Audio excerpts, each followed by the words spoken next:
DJ Cumberbund.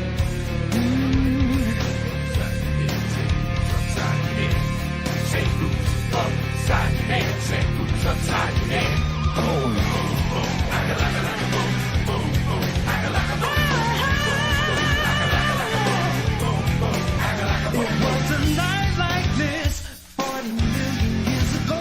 I lit a cigarette, picked up a monkey skull to go. The sun was spitting fire, the sky was blue as night. I felt a little tired, so I watched Miami Vice. Oh, open the door, get on the floor. Everybody want the dinosaur. Open the door, get on the floor. Everybody want the dinosaur. I met you in a cave, you were painting buffalo. I said I'd be your slave, follow wherever you go. That night we split a rattlesnake and danced beneath the stars. You fell asleep, I stayed awake and watched the painting colors play. Open the door, get on the floor. Everybody want the dinosaur. Open the door, get on the floor. Everybody want the dinosaur. I want the dinosaur. All right, ladies and gentlemen, you have waited all week. Now it's time. Hold on tight. The All Things BMX show is coming to you live from Heartland, Michigan.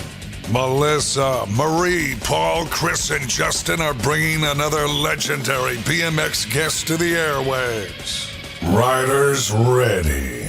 Watch the lights. Welcome in, and when we say legendary, and we mean legendary. Oh, there we go. Yeah, I don't know. You know what? We're on all channels tonight. We're good. Yeah, it's all up and running. Yeah. Welcome to the All Things BMX show. This is episode 72. We're hanging out. It is Hacksaw time. We have Mr. Jim Severt joining us this evening. Jim is going to be joining us on that Mighty Mo's BMX Cruise video line, which we have a new commercial for. So. Yeah, it's pretty awesome. Yeah, I was going to say, hang tight for a few minutes. You'll get to see that. Yeah. And new sponsor here, BMX Rocks Photography, is taking care of our chat. So make sure you guys get your questions in there for Jim. If you're just going to talk trash to Rick Carter for not hitting the standard of height needed, for not driving without a phone book, go ahead. Tonight's BMX Showcase, sponsored by Answer BMX. BMX Newsmakers is brought to you by our good friends over at BMX Racing Forum and also Morris Digital Media, who's responsible for the new T-Bone website, our website. So we really appreciate all their help and support. Melissa's world-famous trivia segments brought to you by our good friends, Raise MTV. You see some new additions there yet? Yeah, I saw some of the pictures on Facebook there the other day. It's looking pretty sweet. It is. I think we've shared a couple of them on our Facebook as well. But yeah, no, it's looking awesome. I think Keith and those guys over there at Razor get things on their way. We're making it happen. Yeah. And Paul, he's hunkered down over in his squirrel burrow.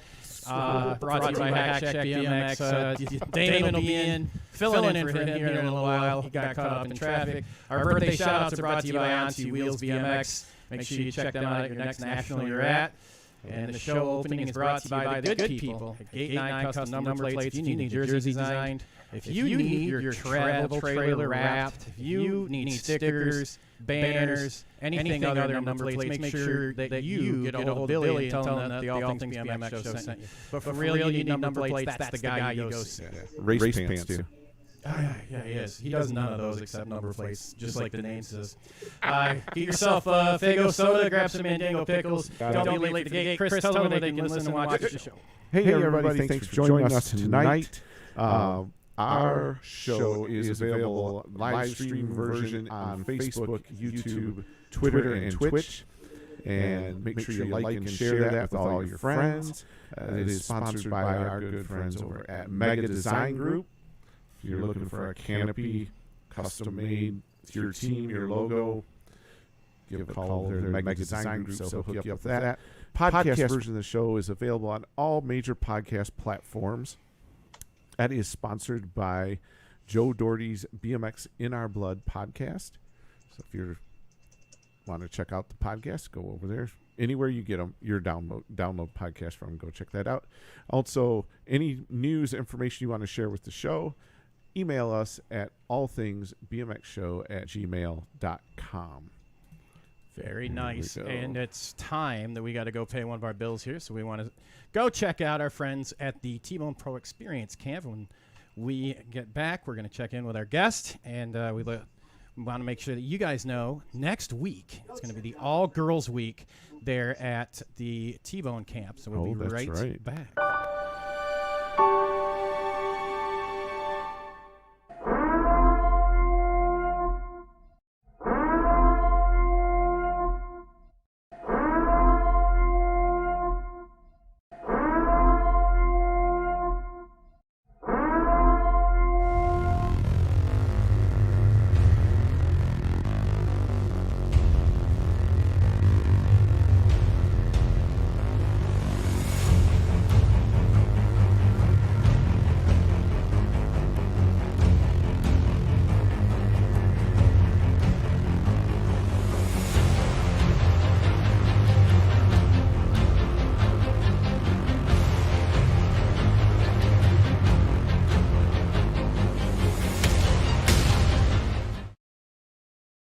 All right.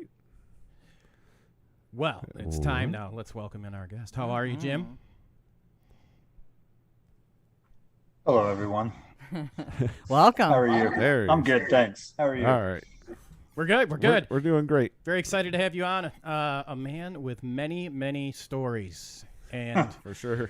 you've been part of a lot of things, and we can't wait to dig in and find out all the amazing things you've been behind, the stories that have come along with them. And as always, Chris.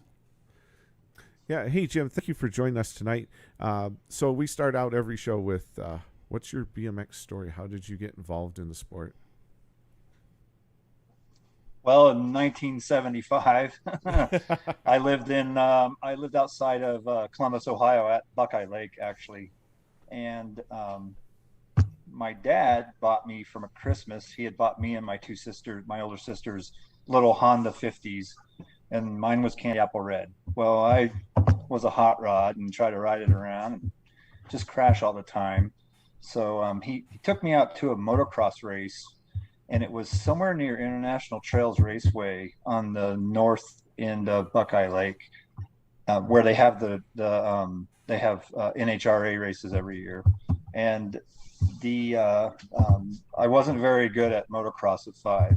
Mm-hmm. So there's actually a flyer for a bicycle race. And so the next weekend we went back, and I used my sister's little Schwinn 20-inch bike that had the big old springy seat on it.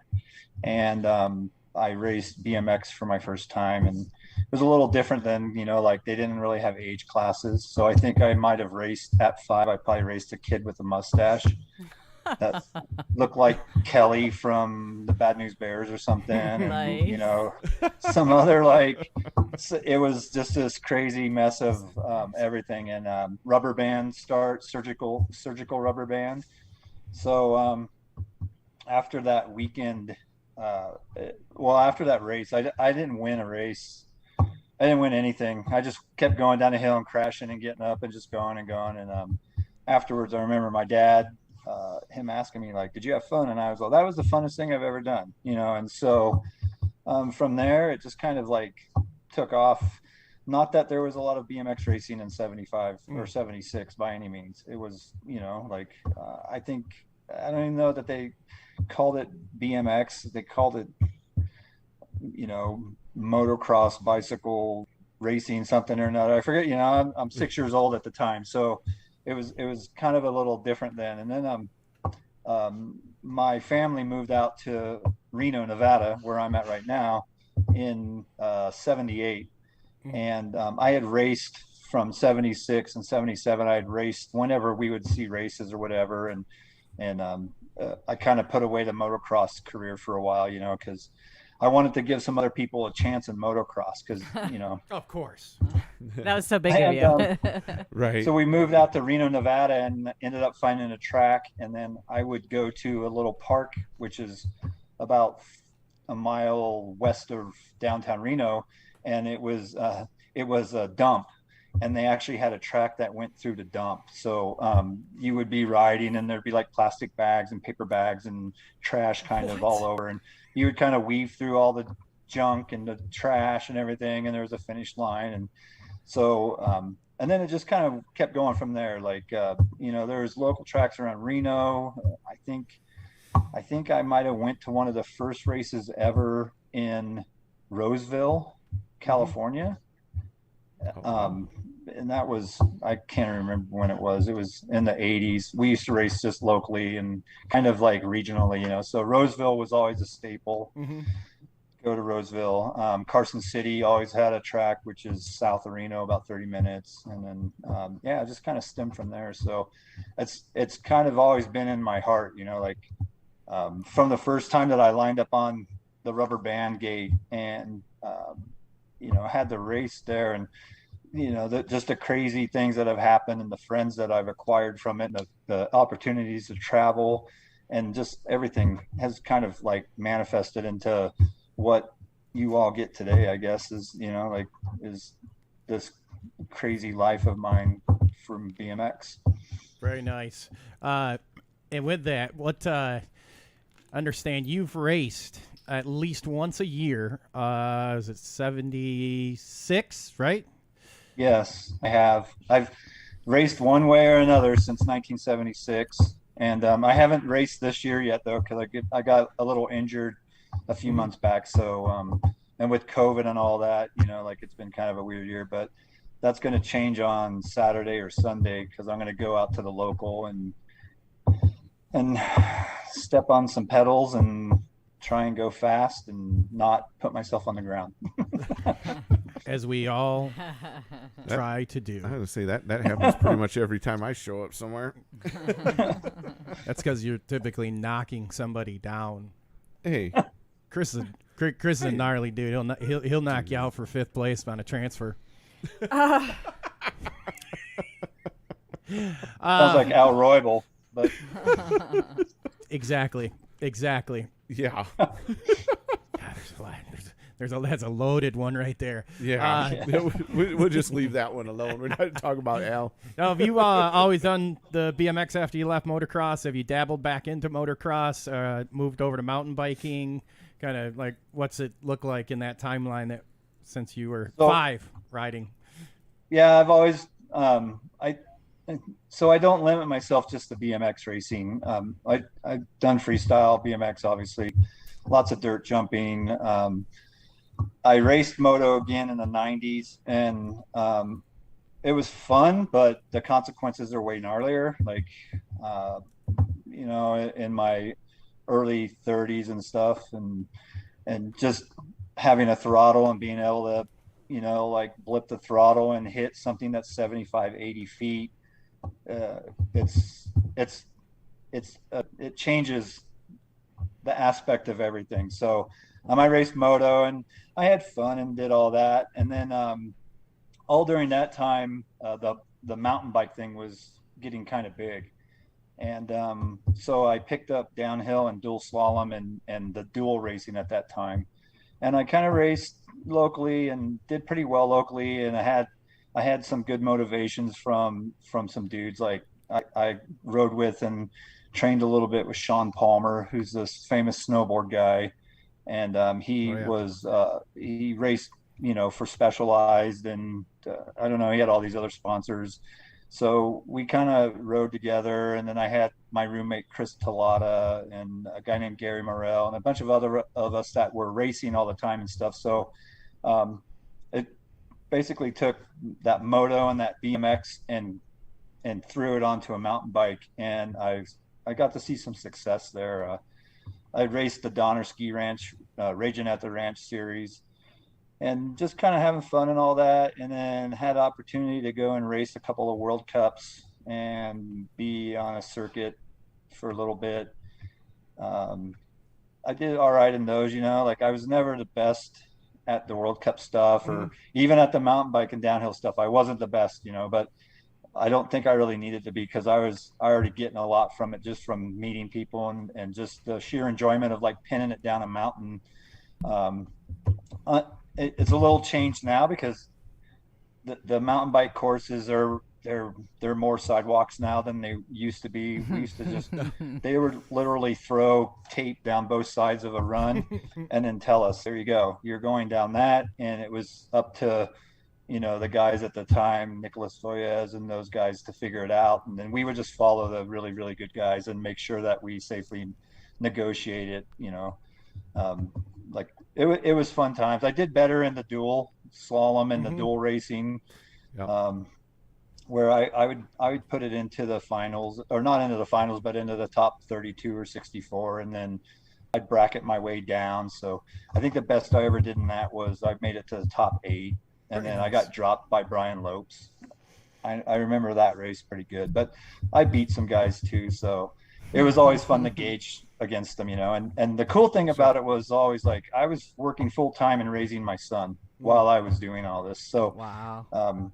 It wasn't like I was, you know, factory sponsored, whatever. I rode for Tomac for a while, and that was a really cool experience. Him and I can't remember, Dean Bradley was his engineer guy, and so we got to help develop, or I got to help develop their like dual slalom / dirt jumper frame and all that, which was pretty fun. And we'd go out and break those all the time because they weren't heat treated. But hey, you know, like it was cool, and I got to go on really cool trips. You know, we were making the 26-inch wheel bikes into dirt jumpers back in the late 90s, and then racing dual slalom on them. So in some circles, they're like, oh, you're one of the pioneers of the dirt jump movement. And I'm like, no, I'm not. I'm just another dude that was an idiot riding a bicycle around and jumping stuff. And so, but it's kind of cool sometimes to get mentioned in something like that also, where it's like, you know, we were doing that years before Specialized came out with their P3 or whatever, you know, so, you know, just fun stuff like that. All the whole like everything this bicycle stuff is that, I've always had fun doing it, and win or lose, yeah, I get mad every now and then if I lose or whatever, but at the end of the day, I can go back and reflect and say, oh, that was awesome, you know, like, Yeah. it's just fun stuff. So sounds like you got to do a lot of stuff that a lot of folks don't usually get to do. Yeah, you know, like you're looking at a picture right now. This is my trails. This is the biggest little bike park. That jump is about 28 feet long. It's called Paradise because when you're in the air, you're in paradise. So a lot of the stuff that I've done, I've built it. And I learned a long time ago that if I sit around and wait for someone else to do it, might as well take up something else, you know. I might as well start doing cornhole or whatever, because at least those wood things are already built and the sandbags are there or whatever, right? True. That's So, true.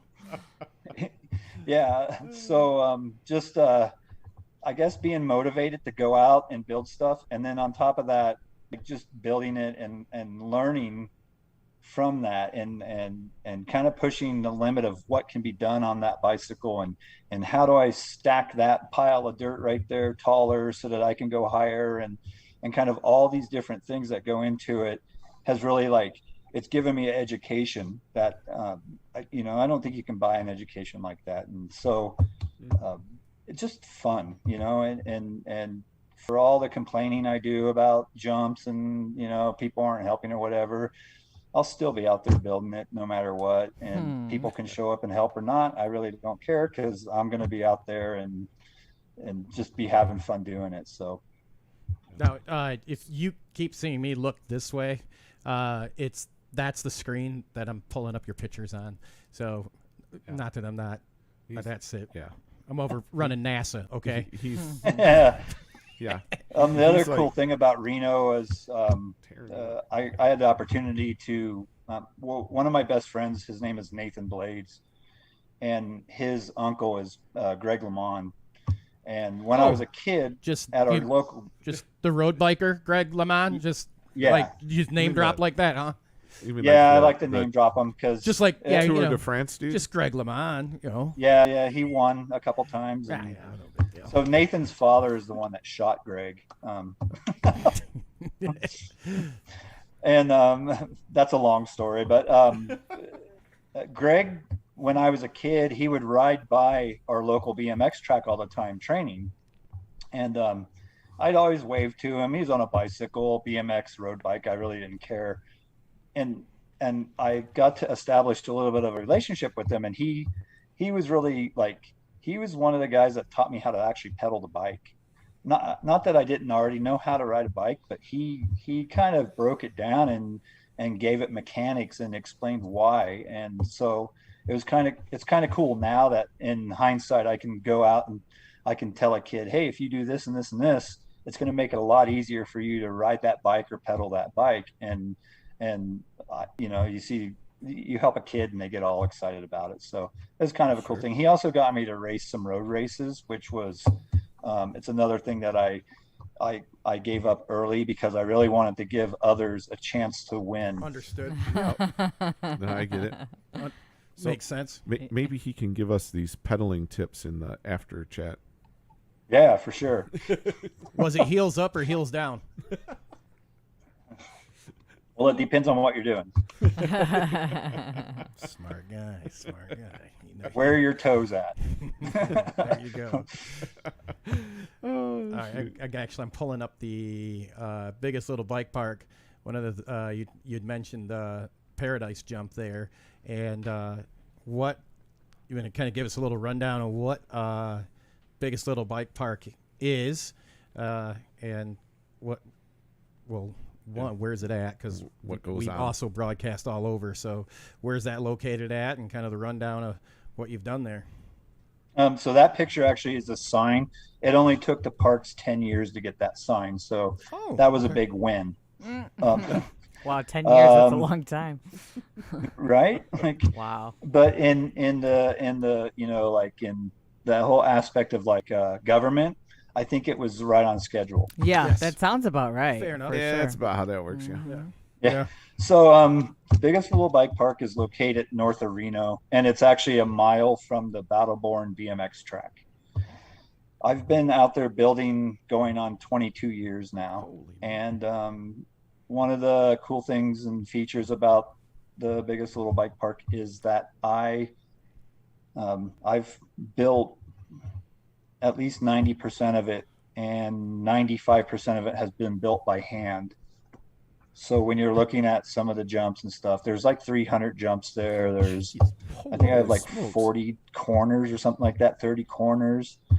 You know, we build wall rides and I'll build like on-off stuff and kind of these fun lines that are just, again, it's all about fun. And so one of the things is it became a park about 11 years ago now, an actual city park. And they designated it as a bike park, but then because of government, it took all this time for it to go and actually be recognized. So it took some time, but basically the pictures you're seeing are like pictures of jumps and stuff that I built. I close them off when they're wet. Nobody listens. You can see the big old water rut there in that picture, which is kind of cool. Was that one But earlier have snow? I have no water out there. Really? So if we're, Right. what's that? You've built all these without your own water source? Yeah. So the That's- water source is wow. the snow and the rain. That's wow. I have a 55-gallon drum that I can take out sometimes, you know, fill it up, usually steal it from the water from the BMX track and then take it up there and kind of like, you know, fix and repair stuff during the winter. But that's basically when the building gets done right there. Yeah. Or, you know, we will ski and snowboard that also sometimes when there's enough snow. That's so sweet. That's cool. Wow. Oh, Yeah. That's awesome. So is this up in the hills, I assume, since there's snow? Yeah, that picture right there, you're looking down, you can kind of see in the far distance, that's Sparks, Okay. which is right next to Reno. Yep. Actually, So if I've you're been way there. down, way past the houses that are closer. I think you might be able to see the nugget in that one, actually. Actually, yeah, I stayed, so- stayed at the Nugget. That's where it was. In Reno. Yeah. Nice. Oh shit. The guy who owns the Nugget just passed away yesterday, or owned it. So. Aw. Oh, Yep, John Esquaga. that's not cool. We are going to take our first. Melissa, you want to check in the chat room Yeah, for sure. questions? Damon has finally arrived. What's happening, Mr. Toots? How are you? Hey, what's going on, fam? Oh, man. All right. Hey, buddy. We're going to check in with Melissa in the chat right now, and she'll bring you any questions, comments that we've got. Absolutely. Good evening, everybody. We're going to give our first shout out to Mr. Brian Wilson, T-Bone himself. First one to check in. Rick Carter of the Beer Budget BMX Show is also watching. Big Red and Robert Cardoza are over on YouTube. Thanks for tuning in, guys. Jeff Burgess, Roxanne Collins of BMX Rocks says, thank you, All Things BMX Show friends. One of our newer sponsors. Kyle Fox, thanks for listening over on YouTube. Steve Hoffman checking in. Anthony Morris, we mentioned him earlier. He is the latest and greatest web designer that has entered the ATB family. We're so excited to have him along for the ride. Adam Stymus says, hello, everyone. Alan Sietas is with us. Jen and Billy with Gate 9 number plates are actually headed, many people probably are, but they are road tripping to PA right now, heading out for the next national on the circuit there. That's right. Stars and Stripes. Yeah, Mr. BF, Brian Fell, Mega Design Group also says, what's up, people? Hey. Andrew Roach wanted to share a comment that he left. He says, hell yeah, full-time dad, work 40-plus hours and still go out and ride. Sounds like my life. Hands down to you, brother. Let's see. Josh Hames says the biggest little bike park is like Disneyland for bikes. Hacksaw and what he does for BMX should be considered the trail boss standard, and everyone should strive to be more like him. Pretty awesome compliment there. Mike Melvin, also of the Beer Budget BMX Show, says, what's up, Hacksaw? And Brian Tabor's also checking in with us. So thanks so much, guys. We appreciate you guys tuning in. We're excited to hear more of Jim's story. Exactly. And we've also got our friend Damon joining us. He's our sound and video tech guy. There you go. I'm sorry. He's muted. There we go. There There that. he is. All right. All right. So we appreciate you hanging out with us. We're looking, I'm going to cut back over here. I pulled up the Google map pin drop on this thing, and you can, if I zoom in here, you can see just trails all over this thing. Hopefully it gives you some sort of perspective. That is wild how, oh my goodness. That is a lot of work, Jim. That's a ton of work. I like to ride bicycles. So. You said 20-some years you've been working on that? I'm going on 22 years. Wow. That's impressive. In November will be 22 years. Wow. And this is in a county park, state park? It's a county park, yeah. County park. All right. It was on BLM land, and funny story about BLM land is they don't want you to use heavy equipment if you go and change it, you know. So, when about 5 or 6 years into that, I'd go out and dig and all that. I'd take my kid out there, make him help me, and he became pretty proficient on a bicycle for a long time. And then one day I was out there and a BLM ranger came out, and actually I was arrested. Oh, really? Because they said wow. that I was using heavy equipment on the land. And then I had to go to court, and I took in like old shovels that were worn out, because that dirt out there, it's pretty rough on equipment. Like it'll wear a shovel out in like a week. And I had to go to court, and I had the neighbor from the neighborhood write affidavits saying that I'd never took equipment out there. I would just drive my truck out there, and then I was digging holes in the desert pretty much. And the judge was very kind and was like, told the BLM that they were wasting time, taxpayers' time and money. Yeah, So no kidding. but there was a time when I was thinking about, what was I gonna do in federal prison, and Well, at least it'd be Luckily federal. luckily that didn't happen, but it was just another that place in itself I could write a book about, and it would be a novel, because just the things I've seen out there and the people I've met, and just the crazy antics that have happened out there, that like it's more than enough to fill a book. So It sounds like it. Sounds Favorite story that you could you'd have in the book? What would it be?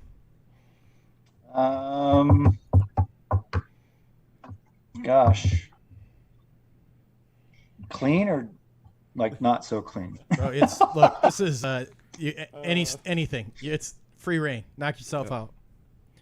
I was building a berm and a jump once. It's called the Whippet, or the Devo berm, and basically it's a step up that whips into a corner that goes 270 degrees around the berm, and then it switches back. So I was building it. It was probably like 14 years ago, and I'm digging away, and I hear this commotion that's probably like 150 yards away, and I look over, and there's these three people there, and the one guy is yelling at the other guy, and he's like, "Hey man, where's my shit?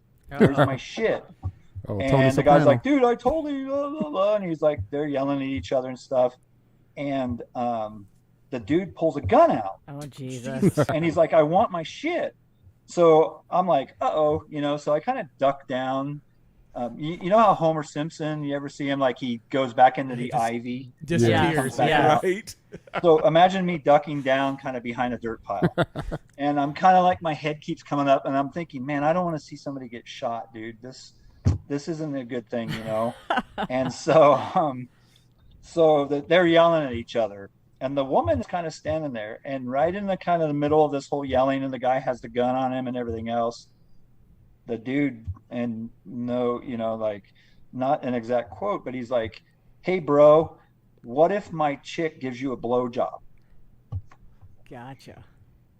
And Shit then you hear at the trails. that occurred, and that's when I packed up and left for the day, because I wasn't like, I would rather have seen maybe somebody get shot than what occurred afterwards. And It's definitely a I different just remember perspective. leaving there, and I'm like, man, this is Nobody's I going may to not go believe back this. for a couple days. Yeah, and it was, I know it was like in spring because it was wet, and I had this idea to build this berm and everything else, but it's just that's like one of many, just there's shady stories out there. There was a young lady who was kidnapped from the University of Nevada, Reno years ago, and they came out, the sheriff and the hasty team and these trackers came out, and they actually took this machine that pinged, and they were looking for a body. Oh, in your jumps? Yeah, in jumps. Oh, And wow. they had asked me if there was anything that had been changed and all that, and they didn't find. They found an old refrigerator like that was buried in there. That like any other dirt jump spot in the world, Right. it's called the refrigerator jump, or whatever it is, and it still holds that name to this day. But just kind of like those weird off stories, and then like my 50th birthday party was out there. We've had parties out there, put lights up before on jumps, a lot of beer drinking, and a lot of good friends and good times. So those are probably the best stories, is just us out riding and having fun. Right. Yeah, for sure. Well, see, that's the My problem when you goodness. build jumps out in the desert like that. No telling what can happen. I don't think it matters where you build them at. We built those ones in Commerce and saw No. some crazy stuff, which Yeah, but Commerce is a little teeny tiny town next to the little teeny tiny town we do this show in here in Michigan, and we saw some stuff there. yeah. But Tony Soprano rolling up, in the middle of the desert. Yeah, there could be a little. Yeah, you got to put. Let's go for a ride, Justin. Nope. Hey man, Joe Pesci said it best, like at the beginning of Goodfellas, when he says there's a lot of holes in the desert, and Yep. a lot Yes, it of is. problems get buried in them. Yep. Oh, well, that's Yeah, our GPS took Damon and I up to Traverse City, Michigan, way up north this other week. Pat, was it Pat 2 weekends ago? 2 weeks. Yeah, 2 weeks ago. Yeah. Pretty sure we were driving by spots that Ding, if they had the ping machine, that It was going to definitely. be radiating everywhere. Yeah. I don't know how we ended up on dirt roads, flying out to this, like driving up to the track that's just off the main road. It was a good time. Saw a couple banjos laying on the porch, like, you know. Yeah. I bet. Yeah. Lots of shotguns around. Pretty sure there were some deals going down, like you Yeah. was saying earlier about it. Moving. About Carl's running around. Oh. French fried potatoes. yeah.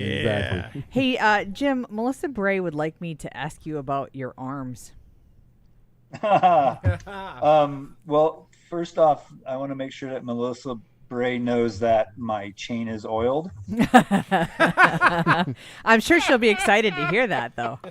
And We know how important that is. that I'm really good at oiling chains also. Fantastic. So, Are you offering your lube service then? well, it's always an offer. It's always up there. Rick Carter will, we've been in this search for the 99 girl for a while now also.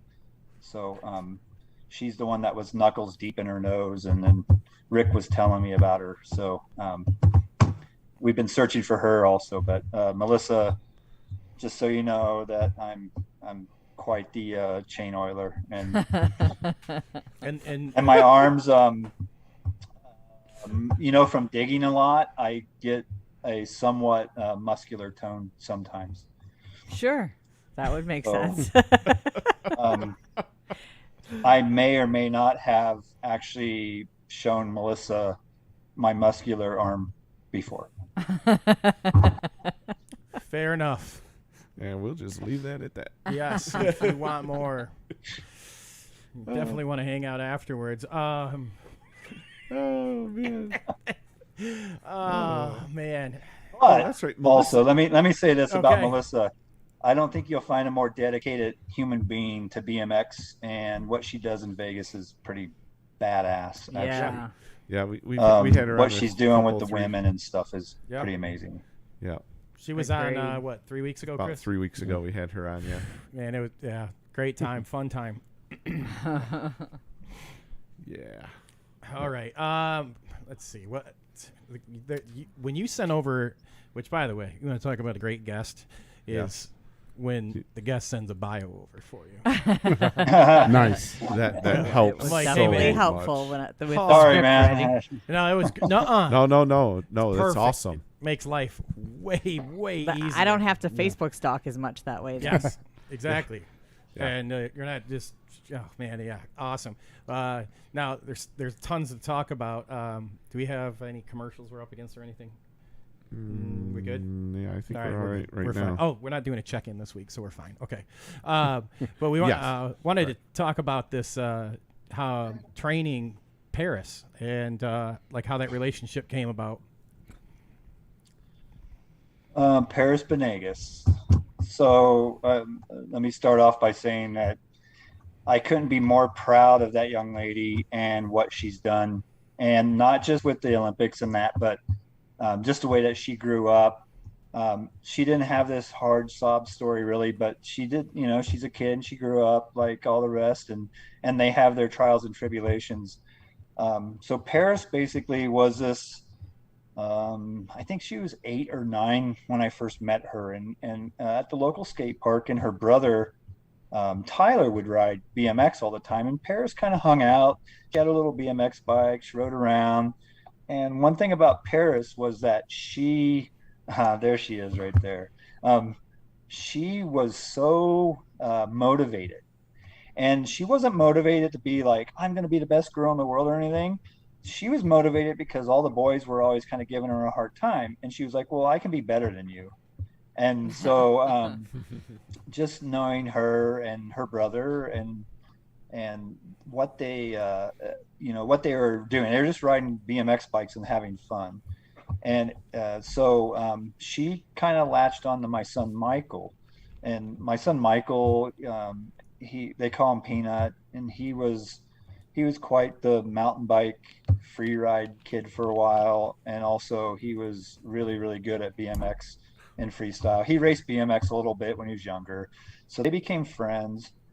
and that's her at the biggest little bike park right there, by the way. So they became friends, and then all of a sudden we would go somewhere and Paris was in the car with us. And her brother would make me mad, and I'd tell Tyler to get lost, but we would always take Paris with us and stuff like that. And Paris started to develop a riding style that was not only comparable to the boys at the time, but better than the boys. And I guess where I come into that was I would always tell Paris, hey, don't worry what everybody else is doing. Do what Paris wants to do. Ride your bike and have fun and go faster and jump higher than the boys. That's awesome. But in the end of the day, don't look at it as like, oh, I'm beating the boys. Look at it as I'm getting better as a bike rider or a BMX rider or as a person, So instead of doing these competitions between boy and girl, just beat Paris and get better all the time. And well, obviously it worked, because over the years, she rode forever, and then her and my son actually were doing Muay Thai kickboxing and all that about 5 years ago, and they both wanted to get into fights and do all that stuff. So she went in and did, I think she has like 3 or 4 professional fights as Muay Thai and maybe UFC, or not UFC, but that type of fighting. And I told her, like I told my son, I was like, hey, you got to understand that you're going to fight people that have been doing this their whole life. They're not going to come into BMX and be better than you. I can guarantee that. You're not going to go into this fighting and be better than them. So you're going to get your ass kicked, like literally. And I remember the conversation I had with Paris where I was like, Paris, they're going to have this BMX freestyle in the Olympics. And I told her there would be nothing better in the world than to win the first gold medal as a woman BMX freestyler in the Olympics. Yes. Amen. That's got to be something to be the first, right? Yep. Right. And she was still doing the boxing thing, and like a shout out to the Reno City kickboxing guys, because they were training her and they instilled this training into her. Like, she trains all the time, even for BMX. And you think freestyle BMX is like, we see this whole wide variety of, that's Brennan from RCK right there. But there's this whole wide variety of like, of BMX. We have street, we have dirt, we have park, we have flatland, we have racing. And so Paris trained like she was racing. She still does to this day. She's on the stationary. I believe Ariel Verhagen, who Ariel Martin is one of her trainers in North Carolina right now. And she took to it, and she dedicated herself to being a better Paris, not being she could care. I don't think she cares if she's the best in the world. That's an added feature, but Paris is always trying to be better than she was the day before. And so I think that's another thing that she kind of got from me, not just me, but like our whole family here in Northern Nevada, is that you can be the best, but be better than you were the day before, as far as that. So, it takes a village, right? That's kind of what it is. And I can't say that, it was just me that helped and all that. I was one of the many components in her success to this point. Now, I just ran across a kid the other day who rode and grew up with her also. And we were talking at a baseball game, actually, after the baseball game. And I saw him and I was like, hey, man. And he's like, I can't believe Paris is on the Olympic team, And then I was like, man, I got to tell you, I had to take a moment from work when I found out. I had to walk out of my office because I don't know. It's just it's not the feeling of being complete or anything, but it was just something that, like, I think a lot of us, even he said that he had to take that moment and kind of get away from people as a reflection of her accomplishments and her hard work and everything else.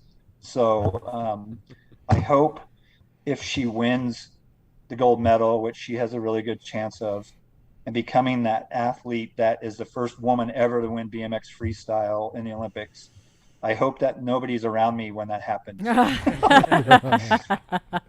Because I don't know that I can contain it, you know. Right. And, I'm just proud of her. I think, you know, all of us locally are proud of her. I know even the skateboard community here in Reno and the kids on the scooters and everything else, they all know who Paris is. They all know that Paris will stop and hang out with you, and she'll challenge you to a game of bike, and she'll talk shit with the best of them. Actually, Paris is a better shit talker than any BMXer I probably ever met in my life. Good to know. Hey, That's nice. Well, good luck to her. That's going to be Absolutely. fun to watch. for sure. Well, I'll be rooting. And Hannah too. Hannah Roberts is an amazing human being. She's a great kid, and like I wish all of them. It doesn't matter who wins, really. It's such a big accomplishment for this. It's like BMX racing in Beijing, right? Like this freestyle competition in Tokyo is kind of a next step in the process of making this BMX thing really, really more noticeable. Oh, absolutely. And I have a feeling that the positive aspects of this will outweigh what the BMX racing one was.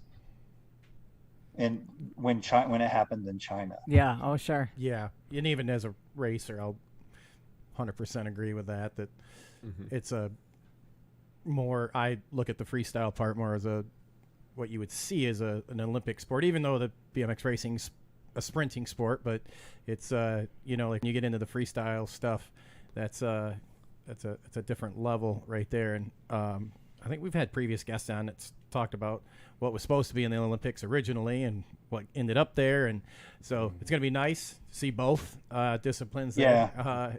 You know, it's going to be an interesting next few years to see which one kind of, if they all stay or if one goes, one stays. But I can see the freestyle. It kind of reminds me a little bit of like almost like a figure skating. Like it just seems like there's a lot, you know, a lot more TV draw there than the racing, and the racing's pretty awesome. But it's like I tell anybody else, you know, if you don't race, BMX racing's kind of boring to watch. It's intimidating too. Well, this freestyle stuff will be intimidating also, especially for people who don't know. Just because the BMX racing, they put them on what is that, like 7 meter hill? Yeah, the 8 meter. Yep. Yeah. 8 meter hill. Yeah. 8. I mean, like Tom Ritz was on not too long ago, and I watched some of him, and like he really, his work is so professional, so good, you know, and they put out a product for the Olympics that is unmatched, unparalleled, but it's also looked at by, and I can imagine like, you know, a mother and father, and they want their kid to get into BMX racing, and they see this on the Olympics, and they're like, oh, maybe not. Right. You know? And, Right. And until they actually go out and physically investigate and see what's going on, it could be a deterrent, and it probably is. Like if you ran the numbers, I bet you would find out that a lot of people are like, no, we're not going to do BMX racing because I don't want my kid to have to jump that first jump that's 40 feet long, you know? And it's like, well, it's not like that. The first jump at our local track is a tabletop, and it's like 15 feet. So Right. The freestyle or the park event is going to be pretty gnarly because they've taken the park and they've put it on steroids. Yeah. So the park is a lot bigger, and that's another thing, that just seeing her ride it right now, and I just watched the Worlds, and I keep close tabs on Paris, obviously, and just watching them ride it and how good she is and how good all of those women are on that course. Like 99.9 whatever percent of the men that were like, oh, I would love to be on that course, you're not going to jump those things on that course. They're Like massive.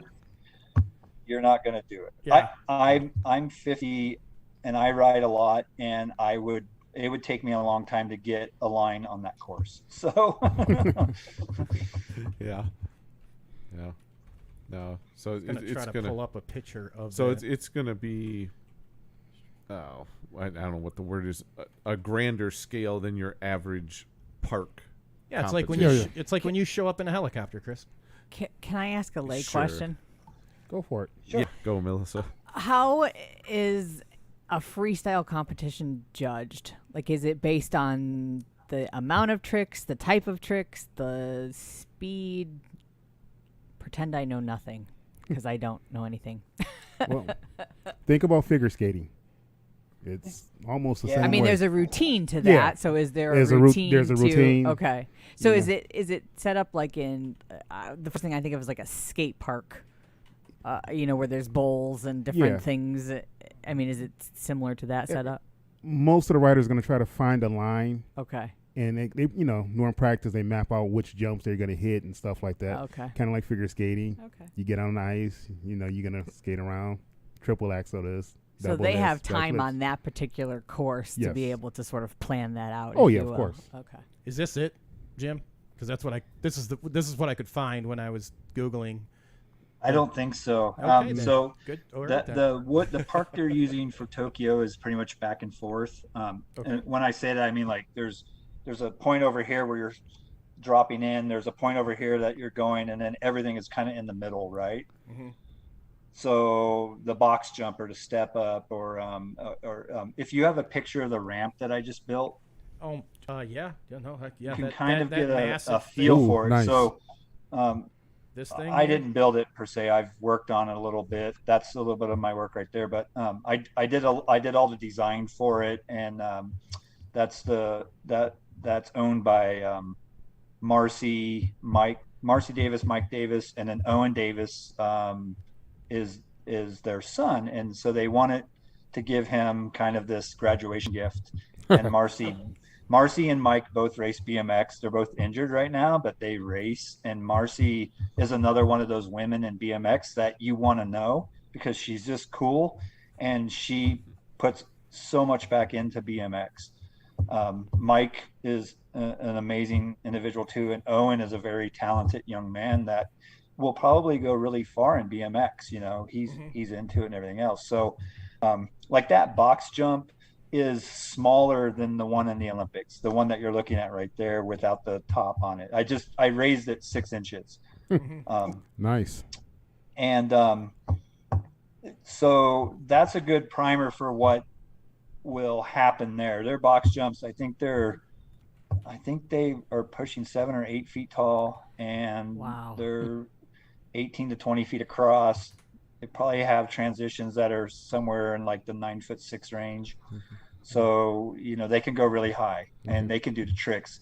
What they're doing is they're building this stuff so that they're taking the hard work out of the jump, and they're making the jump there specifically to do the tricks on, which is really that cool. makes sense. Like the science of building this stuff now is it's been figured out. We know we can go this high on something, and then you have guys like Larry Edgar who go twice as high as what is written on paper. So you have these anomalies in the world that are Sure. just like, and if you saw Larry Edgar over the weekend at that Richmond event, when he does that jump and he breaks his stem off, and Yeah. then, Yeah. that is, I guess you could say that's beast right there. guess That guy so. is amazing. But How long is their routine?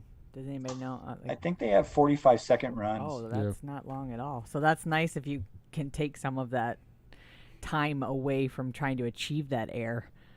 If you can aerodynamically change things to where you can be up in the air higher and it takes less time to get there, you have a greater chance of more tricks, theoretically. Yeah, I think they have it set up, and I'm not sure how the judging is, but I know they do like, how did they use the course? Yeah. There's probably like their speed and their height, Sure. and then the tricks they're doing. Did they land the trick? Yeah, So I execution. imagine there's these judges, and they're all looking at different aspects of what that run is going to consist of. Mm-hmm. And like you said, Damon, it's just like the ice skating, figure skating, where,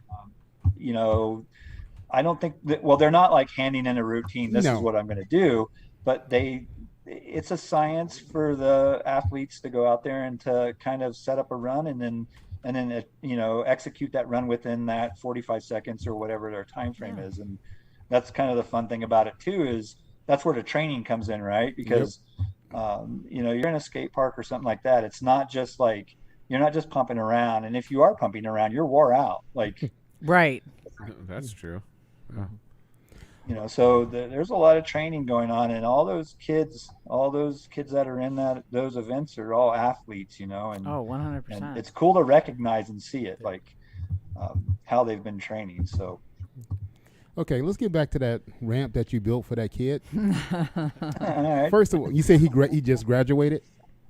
He graduated high school, yeah. Okay, I could just see it now. No, Mom and Dad, I don't want no Mustang GT. Just build me a ramp. I'm sure a kid has said that. One or two. You know. No, I don't. I don't need a new car for graduation. I'll just. Can I just have this? You know, this acre over here in the Huge backyard and vert build this jump. big ramp. This big ramp. You know what? The wood that goes into that ramp probably costs as much as that Mustang. Yeah, that's true. Yeah, Today's no kidding. price. In today's Right? prices, yeah. Right? $27 Yeah. for a 2x4. Right. Yeah, So, whatever. Yeah, we kind of blew the budget on that one, but Marcy and Mike, they were well prepared for that. No, It was terrible though, and Joe Preisel, who built Ray's Mountain Bike Parks, who built Woodward, who he brought me down the Texplex, and we and did the Hell Track Nice. a few years ago. Oh, So Joe Preisel, who is a really good friend of mine, I called him. I'm like, hey man, do you want to build a ramp? And he's like, I'm kind of retired from that, but what is it? I told him. He came out. So we built it together. I was injured, so I wasn't able to really move around a lot, but I could still like hold up boards and stuff like that for him. And it was funny every time we were like, man, you know, we need this. We need 60 more 2x6x12s. And then going to Marcy and Mike and being like, okay, well now for the next part, you know, and we're going to build this in sections and do this. And it was always like, oh, I hope Marcy isn't upset. But Marcy was, she was all in. Her and Mike were all in. They were like, we want this done. We want to build it. And the cool thing about it also, you know, the Davises is the whole family is about the community. So it's not just for Owen to ride. Granted, it's his, you know, and he rides it. But it's if you wanted to ride it and you were to get a hold of them and be like, hey, I'm going to be in Reno and I want to ride the ramp or check it out, they're awesome people, and they will open it up. You know, they'll be like, okay, come on over, you know, sign the waiver, put your helmet on, and then good luck. You know? So it's a pretty I see a road trip pretty in big ramp. Reno coming. Right. Actually, Marcy's in the chat, and she said, hello, by the way. Welcome to the show. She actually said, yeah, ramp cost equals sports car, literally. Yeah. So confirmation, there you go. Yeah, I was kind of Crazy. So the This kid's is- driving a 2002 Honda Civic now, but he got this hell of a ramp. Hey. And he's riding his bike to the ramp. What are you That's talking right, about? right, exactly. He's on that bike. Well, he has to get to 7-Eleven somehow. So So we'll do. You want to do a quick check-in in the chat, Melissa? And you know what? Just googling around. This is honestly the best picture I can find, and it's not even the real, which is nuts because I found a ton of the BMX track, but not the actual park facility. So And would it be built yet? yeah. yeah, Oh, Yeah, it's it built. would Yeah, be. it was built. Okay, Yeah. okay. because it would have been. They would have actually competed on it a year ago, right? About a year ago. Year ago. So, Oh, fair. but I can speak for what Jim was saying. Is was it 2 years ago, Melissa? We went to the X Games. Nick and I did. I and think so, yeah. like 2 years ago. you see the dirt jumps, and then you show up and you see the dirt jumps, and you know we were fortunate enough, like we got to go and walk out on the course, and you know even just 4 rows up, you know you're looking at the jumps and you're like, yeah, it's totally doable. Then you walk out and you got to do this number. And then you do this number, It's so and you're not. still not at the lip. I think it was Barry Noble's. He was a 11 foot was like the setup. That was the first jump. Yeah. It was insane. Wow. Yeah, but and then when we went back and we watch it on TV, you're like, it's totally different. So to see back to where he was talking about Paris riding those ramps, like, dude, they're huge. They're just massive. And I know Chuck interviewed Hannah for Heavy Pedals, and that was one of the things. Just the size of the ramps that they're practicing on and they're going to be competing on is just on a different level. And we're fortunate here.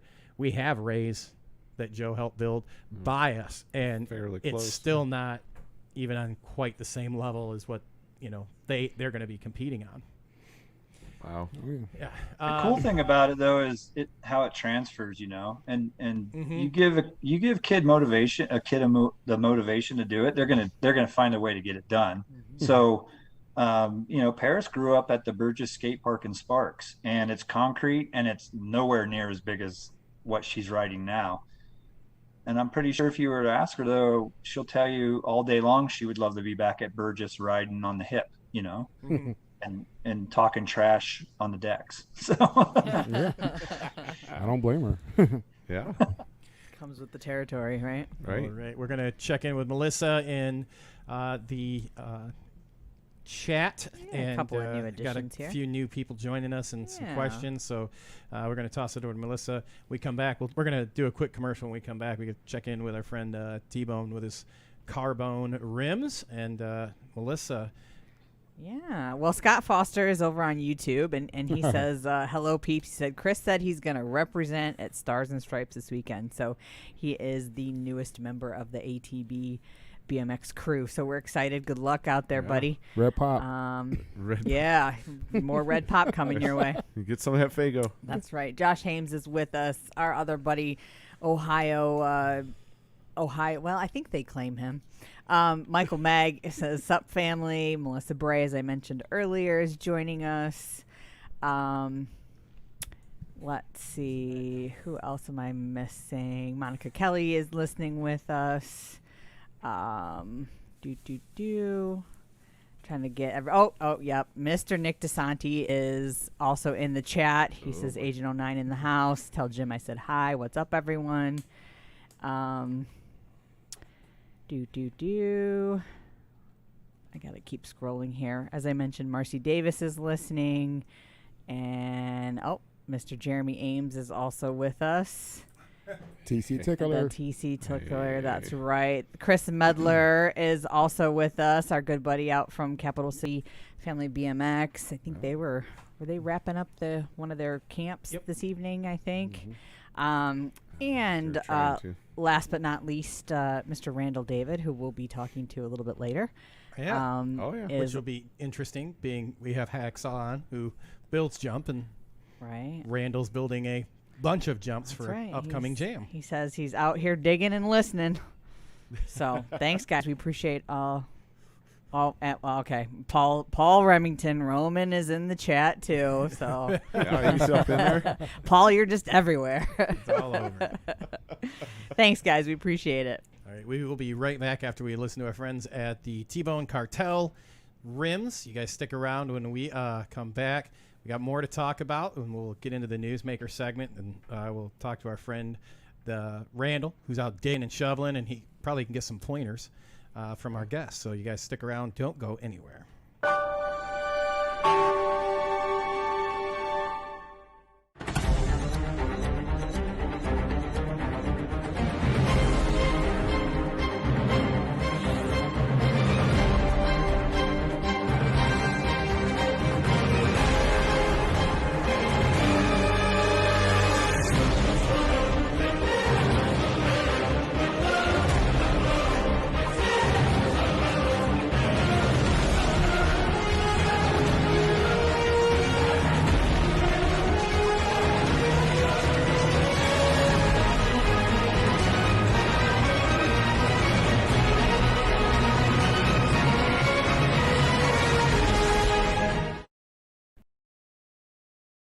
And we are back, and you know what? That is Mr. T-Bone's personal cell phone number. Yeah. So you guys call him, text him.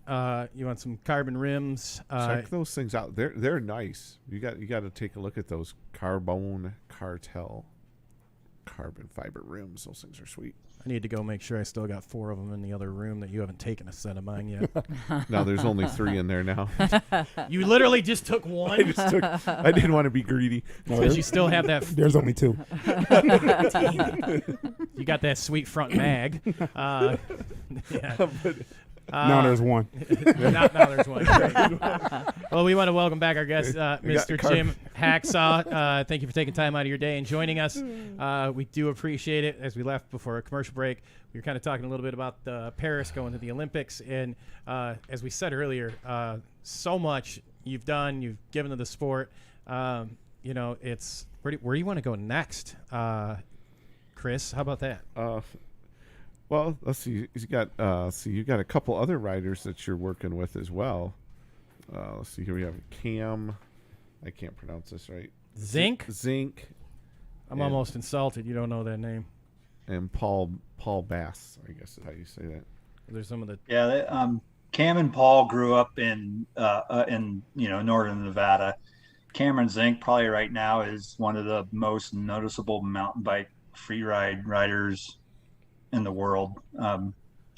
He was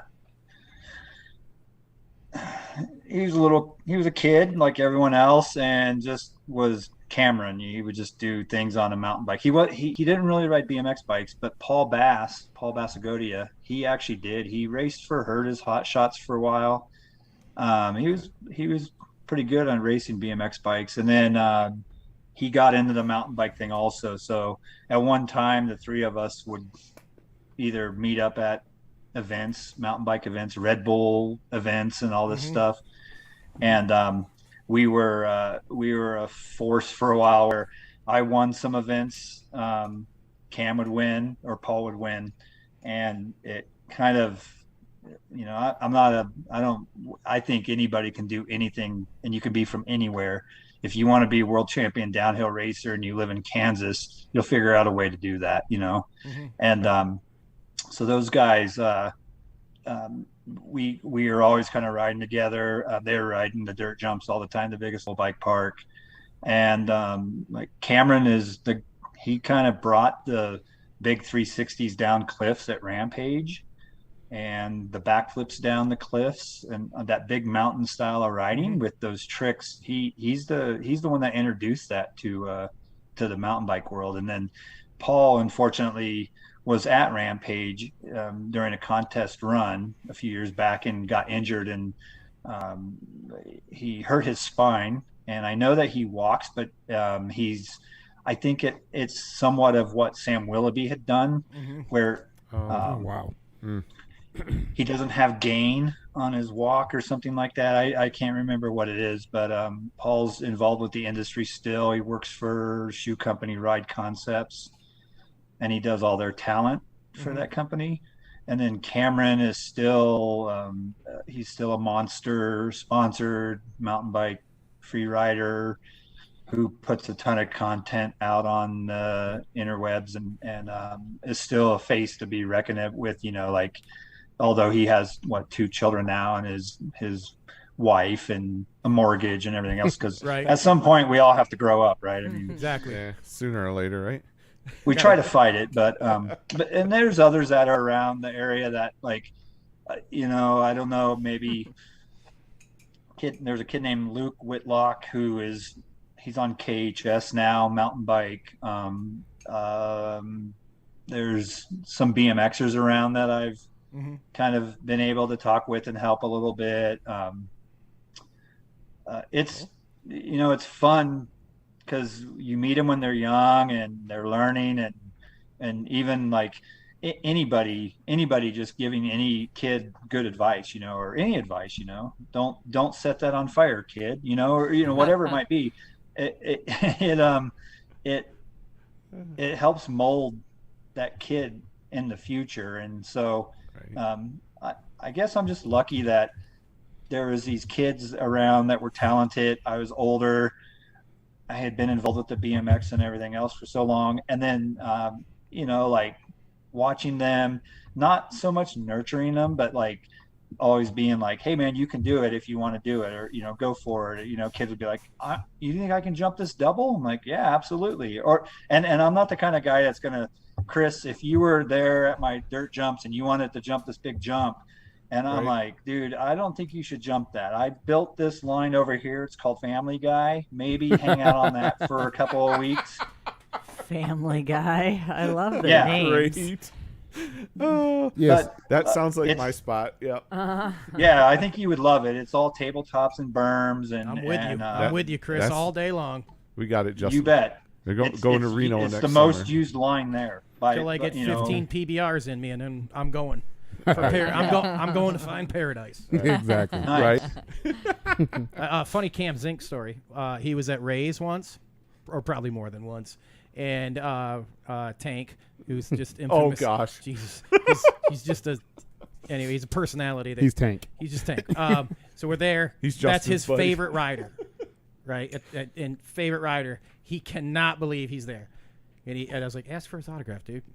I was like, we all put our pants on one leg at a time, sit down and shit. Like, ask for his autograph, bro.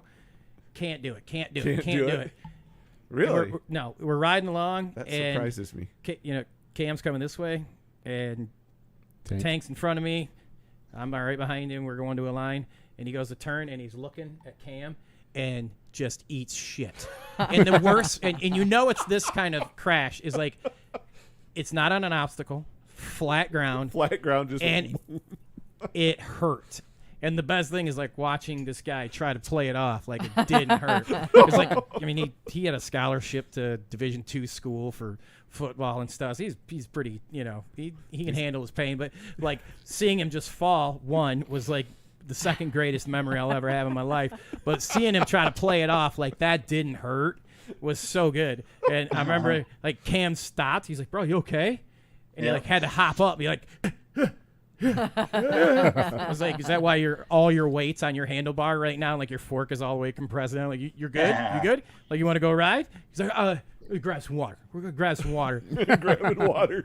I don't even think he ever still got his autograph. That's what was funny. Probably not. I don't think he did. Wait till next time I talk to Tank. I'm gonna let him have we it got to about ask this. him about that, right, Damon? He's fanboying over somebody. It was man. amazing. Yeah, could not believe it. Now, kind of transitioning from the bike riding part, right? You've done a ton in your personal life that I just reading. I'm like, God, I got to get my poop in a group here. Because we're going to have you on a few months ago, and you're like, you know what, I'm going to go work on my 9th degree. So I can't do this, I can't do Wednesdays until this class is done. And you've got your own business, but how officially counting, how many degrees are you at, and how many are you working on? I have 2 right now, and then I'm working. So the ultimate goal was to become an architect. Mm-hmm. Now, with that being said, I'll take a class, and then I really like that. So then I start pursuing that also. And so I have ADD of education. And it's just things that I find interesting. So I have a political science degree, and I just ended up with urban design and theory. Mm-hmm. And the architecture degree is the one that ultimately I'm going to get. And it just takes a long time. I was talking to my boss earlier. His name's David Matson, and he owns KRI Architecture there on the screen. And we were talking, and we send texts to each other all the time, and they're stupid, and just he tells me I'm terrible, and I love it, and I tell him he's terrible. So but one of the things that Zaha Hadid, who's an architect, she said don't become an architect. if you want to be successful, don't be an architect. And it's just funny, see these things all the time. And if I would have known back when I first started this venture in education what I know now, I would still go and become an architect. And I don't know if it's just because I like the abuse of it, but it's pretty cool.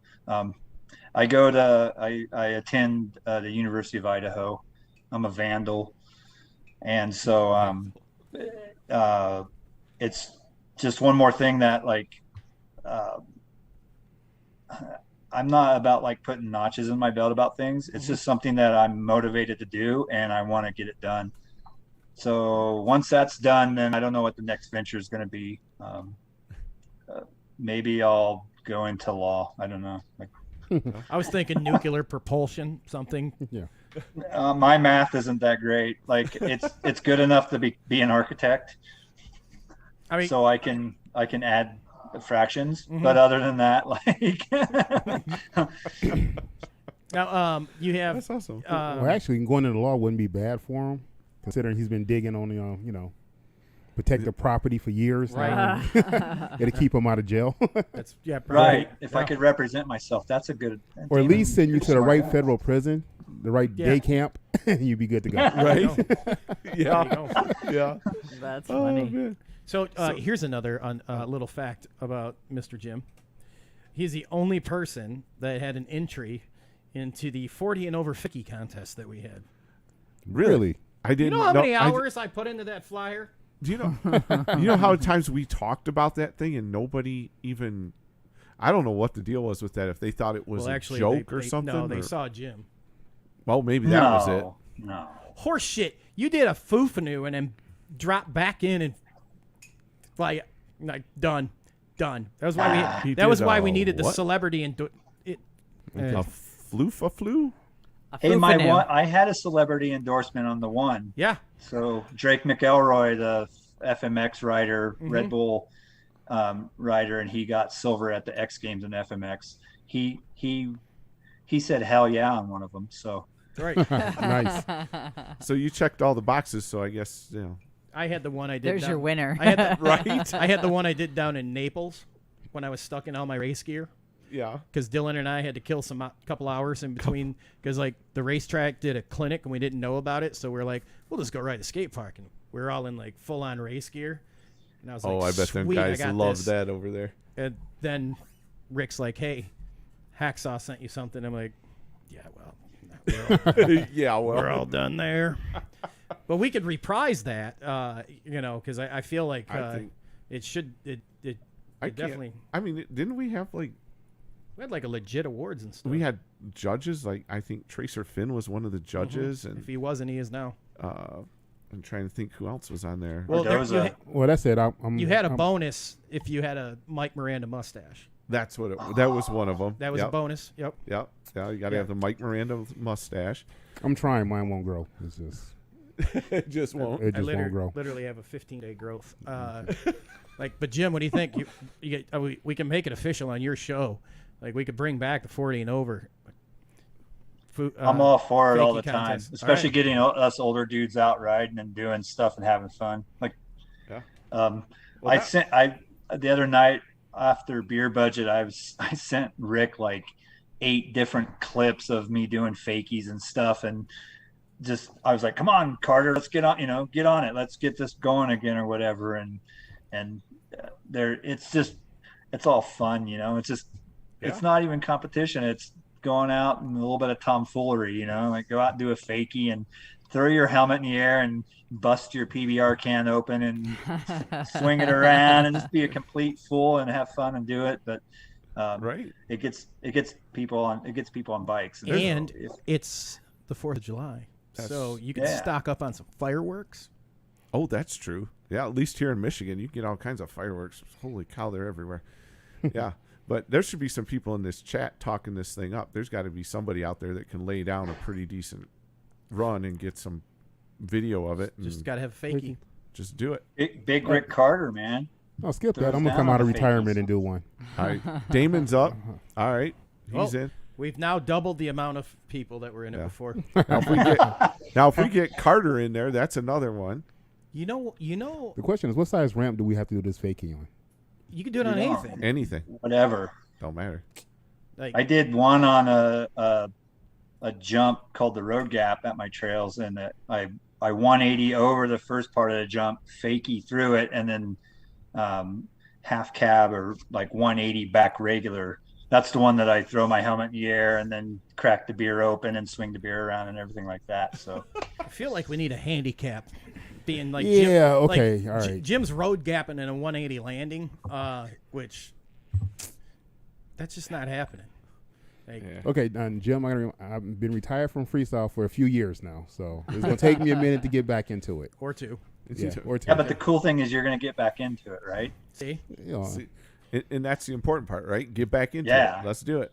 Yeah. well, somebody been making me race a lot. was so that I on was your- like, okay, so now I got to get back into freestyle. was that over on your? That was on your Instagram, right? I think so. Yeah. Okay, all right. All Yeah, right. I think I have 3 or 4 of them on Instagram. That's me being a complete idiot and doing fakies and having fun doing it. But, Yeah. Well, you know, it's funny to kind of go into that competition of BMX thing is we're all pushing each other to do better or whatever. You know, Damon, if you go out and do them, I'm going to be your biggest supporter. I'll be telling you it's awesome and that you're doing it, because another thing that I believe in is that if you're just try, right? Like if we just try to do things, we're going to see successes no matter what. Right. And, you know, Jordan said it best. He said, you know, he's failed so many times. You know, you only want to remember or see the success stories of Right. what Michael Jordan's done or whatever. Oh yeah, of course. And so, you know, get Mike Melvin out and let him do a fakie. You know, That's- I you want know to what? see. I want to see. He's Big already Mike do asking one. for a big handicap. though. He's asking for a big handicap. Hey, But I tell you what, Can he do one of those with a side hack? Oh, side hack fakie. Woo! There we go. Is that even physiologically possible? I don't know. That's Yeah. why I threw it out there, because I'm not sure. Oh, it I could guess be it's done. all on wheels. I mean, if he 180s like off the ground and lands, and then can actually roll out of it on that with a side hack, like hands down, like he'll get the belt. Yeah, Like I don't know what that is. Is this one of them? yeah. Like what? Oh, I got nothing. man, I Like got you on that. You? I got him on Get that. you tell Out him. of here is I got the bike in the car. Hold this my beer. another- It's that one wait to the right. here. No, No, keep you going. said right. Right there. I think that's the one, the dirt one. Yeah. Is there? Can I? Hang on. I was looking for a zoom. Can you make that full screen or something? God damn, you ask for a lot. I knew you were going to Now, Jim, do you ever ride vert, or did you ever ride vert at all, or? Yeah. Okay. Oh, yeah, that's here we just go. horse shit. And then the hand goes in the air. Look at this! Look at this celebration! The helmet goes flying. I wanted to make sure it didn't hit me in the head. Okay. And then we then, crush. All And right. here comes the beer. You know what? Oh, That's it, Jim. I got you, man. See, Hold my And I Evan threw it Williams. in the air. Oh Like, Hold my Evan Williams. I got this. you got it. that was why. That was why. What was it? The like celebration. Was, Yeah. Was as equally as valuable as the 50 yeah. and over Yeah, whole yeah. shot. I think he hit It's all really the, funny too when your friends are like, "When the hell are you doing?" And I'm like, "I'm just having fun, man." There you That's, go. That's what it's about. but It's that, just something cool to do, and you know, like, so I get to fool around and have fun and be goofy. I love it. Like that's Oh. the cool stuff. Rick Carter says, going "Let's back go." to the vert thing. I rode vert when we had vert ramps around Reno, and mostly they were skate ramps, and so it was usually like real quick transition stuff and 3 feet of vert and stuff like that. Okay. And Well, you a know, few years back, I went down and I got to ride with Jamie Bestwick down at Woodward West, and he kind of showed me some tricks of the trade, and so sometimes I can go about 2.5 feet out of a 12-foot ramp. okay. Well, you know, that's also 2.5 feet. I mean, yeah. that- But you know what? Vert ramps now compared to like vert ramps of like the late 80s, early 90s, they're like almost like 4 or 5 feet taller now compared to then. Because I remember riding the King of Vert ramp and it was like barely 9.5 feet. Now they're like 13 feet tall. You know, it's like it's crazy. Yeah. You know, yeah. all right. Evolution of BMX. Like, Right. yeah. How has it evolved? You gonna bring it back, Justin? Hey, all I gotta do Uh-oh. is update. There we go. Just got it. Well, we have a legitimate website, so I know Anthony's listening, so he'll explain how we can. Anthony, we need to put that up on there. Well, he can explain how we can actually put this kind of stuff on our website. So, dude, let's do this again. Well, that's right. Hey, you know what? We It's should going tell down people now. that real quick. allthingsbmxshow.com. Go check it out. There's not much there right now, No, but it's right coming. There's a countdown. That's the website right now. Oh, that's our page right there. But hey, it was what's it? A day and a half old? I mean, it's not. I think so. Right. Yeah, that's right there. Yep. And the young man, Morris Digital Media. If you need, his links are on our page. Well, not website yet, but on our Facebook. Make sure you visit him. He's done an awesome job so far. And look, when I can take crayons and draw a picture and he can make it happen, he can make it happen for anybody. But I say, Jim, if you're ready, let's do this. Yeah. I'm always ready. You know what? All right, You know that's it. what we Figure could. contest I Blame, don't know if I'm able, but I'm ready. you know what we could blame it on, right? Was when we tried it last time. It was winter. Oh, it was COVID. Well, it was That's winter No, too. winter. It was It was here, winter. here That's in the Midwest. True. It was winter. Yeah, so like we now have no excuse. Yeah, well, the only excuse now would be rain. No, At least here. no. I think we can still make this happen. I think so. Right. I think it'd be really cool. Rick Carter, I'm gonna show you how it's done. Stay tuned, son. There you go. Son. Did you Son. you see his video that he did? Because his fakie, like I wasn't quite sure if we had to go in and put in like a parameter of what constitutes as a fakie, but like he had a halfback pedal or something and jumped off his bike and threw his helmet and think I punched a remember kid or that, something. I don't remember. Punched It was the kid. it was wild. Yeah. Fakey Challenge 2.0. All right. Dude, Yeah, let's do it. Let's Jim, we have the Hacksaw endorsement? I'm all in. Like, All right. Shoot, I think that video we just watched kind of checked all the boxes for what we were looking for. You know, You can't celebration. use that video again. I'll have to do new ones. Right. All right, you're gonna have to step your game up now, Jim. Now that does give you an opportunity to get with Anthony and superimpose yourself on Jim Right. because Well, he see, knows how to I use thought it. I you was go. I thought I was a judge or something Yeah, on that you deal. were- you so are. I can't do it. I mean, you can, you No, know. I can't. Now you know You what? can do it, Chris. You just have to go out and do it. Now, Chris- if you can do the Fufanu off the back of Chris's new Jeep and then land fakie, Oof, we got to have like bonus points on this because he's got one of those just like the thing can climb over a house type Jeep, like ready for the end of the world type thing. Like I believe he called Elon and like Elon designed the solar thing to pop out of the top. Yeah, it's pretty badass. So if you can get Chris's Jeep in that video somehow, post a picture of it and then anyone can put it in there. Okay. Oh, the Jeep. Okay. How about I do it? Fakey off Chris's Jeep Yep. on his Cook Brothers. My Cook Brothers. He I does. don't have a Cook Brothers. No, he's got a JMC. No, I don't. He has a I thought it was a Patterson. Racing Inc. Thank you, Melissa. Wasn't it a Race Inc? Nope, I don't have one of them either. We Super do this Goose? every week, Now, Jim. wait a We, minute. we do this to piss him off because he has a Patterson. And we literally just go through all the other names. Hey, I have a Mongoose also. I got a few of them in the garage, too. Yeah, but yours ain't from like 1981 or something. No. And it's all tricked out for the old 80s freestyle. It's all white and white tough wheels and all that. How many bikes do you Damn, have? Chris. How many do you have? It's not that pretty, trust me. It's pretty dirty and Yeah. nasty. How many bikes do I have? Yeah. Oh, jeez, I don't know. I think him and Dragon are going for the most bikes. How many bikes you got, Jim? So Mountain one bikes? of my old bikes I have a I have 77 5. Schwinn Scrambler Mag, Nice. and it's all original. Has the original tires, everything on Wow. it. The bearings say Schwinn USA on them, and everything like that. Oh, nice. That would I have a still, USA made Schwinn Brian Foster Blue Falcon. It's number 25 on the plate, and then it has like all that time period specific Yeah. Hey, look, parts and stuff. I'll trade you your Scrambler for my Stingray. Let's talk later. It's the original. It's a 77, I think, or 78. Original banana seat, ape hanger bars, original tires still.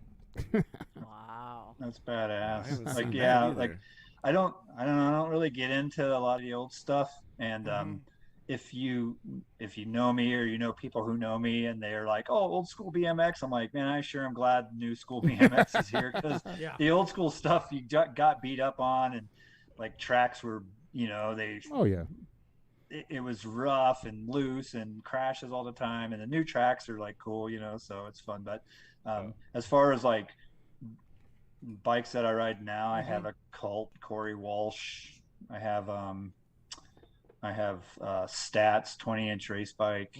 Okay. I have a S&M race cruiser, a couple of specialized dirt jump bikes. I have a P slope and a P3, and then I have a Le Mans road bike, obviously, because Greg, and they all get kind of ridden. They all get a turn at me. So I got hurt going on 3 months ago now, and so I haven't been. I've been riding a little bit again finally, and so I'm excited to get back on them for sure. Good. How Mostly bad, my BMX bikes. How bad was this crash? Because looking through your Facebook page, saw some of the pictures of you in the hospital, and like I'm like, God damn, dude. And then reading what you had sent me, like, let everyone know like what happened, and because it was just a not. So let me plead with anybody watching right now that rides a bicycle. Don't be afraid to spend $25 on a new chain, because there's the one that took me out. That's a $40,000 chain. Oh man, it was a Saturday morning. I got up. I had some stuff to do at the office, so I was gonna. There I am. I wanted to go take a couple laps, and I was going to come to the office, and then I had plans to go to a park that's about an hour south of Reno, and so I get there, get on my bike. Pretty much that whole bike is brand new, probably 3 months old, and I rolled in, and I hit this concrete hip at the skate park and jumped it, and then I wanted to give a little goose to it because I wanted to go as high as I can on the next thing, and right when I kind of chopped wood, that chain broke and it sent me over right into the concrete ramp. Oh my and God. there was no way to get out of it. I was momentum and weight and all the cool things, gravity and everything else was in effect. So I hit, and I'm big on helmets, so luckily I had my helmet on, like I always do. But what happened is it just collapsed me into it, and so I ended up with 5 broken ribs. I bruised my heart. That's the part that I collapsed my lung, my right lung, even though I hit on my left side, and then I fractured the collarbone and separated the shoulder. Damn. And holy cow. I don't ever want to not be able to breathe again. That's what it taught me scary thing, is yes. that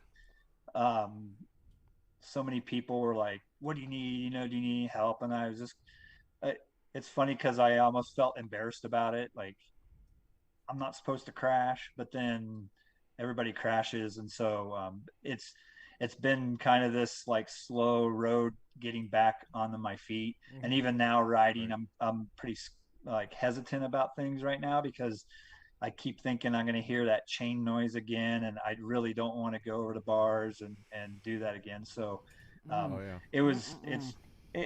50, and we don't bounce back like we usually do when we were younger. So I'm kind of like, I'm actually listening to the doctors this time. Okay, well then don't be in the fakie contest. I'll just win it hands down.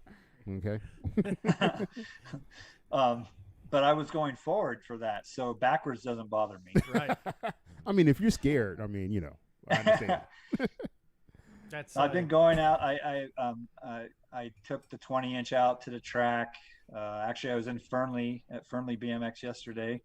Did some gates, and then it got like gale force winds and rain and everything else. And I was at Battleborn on Monday. Did some gates, and just trying to get my feet wet again with it, because it's funny how our minds work, and it's a traumatic experience, and I really don't want to have tubes sticking out of me again and stuff like that.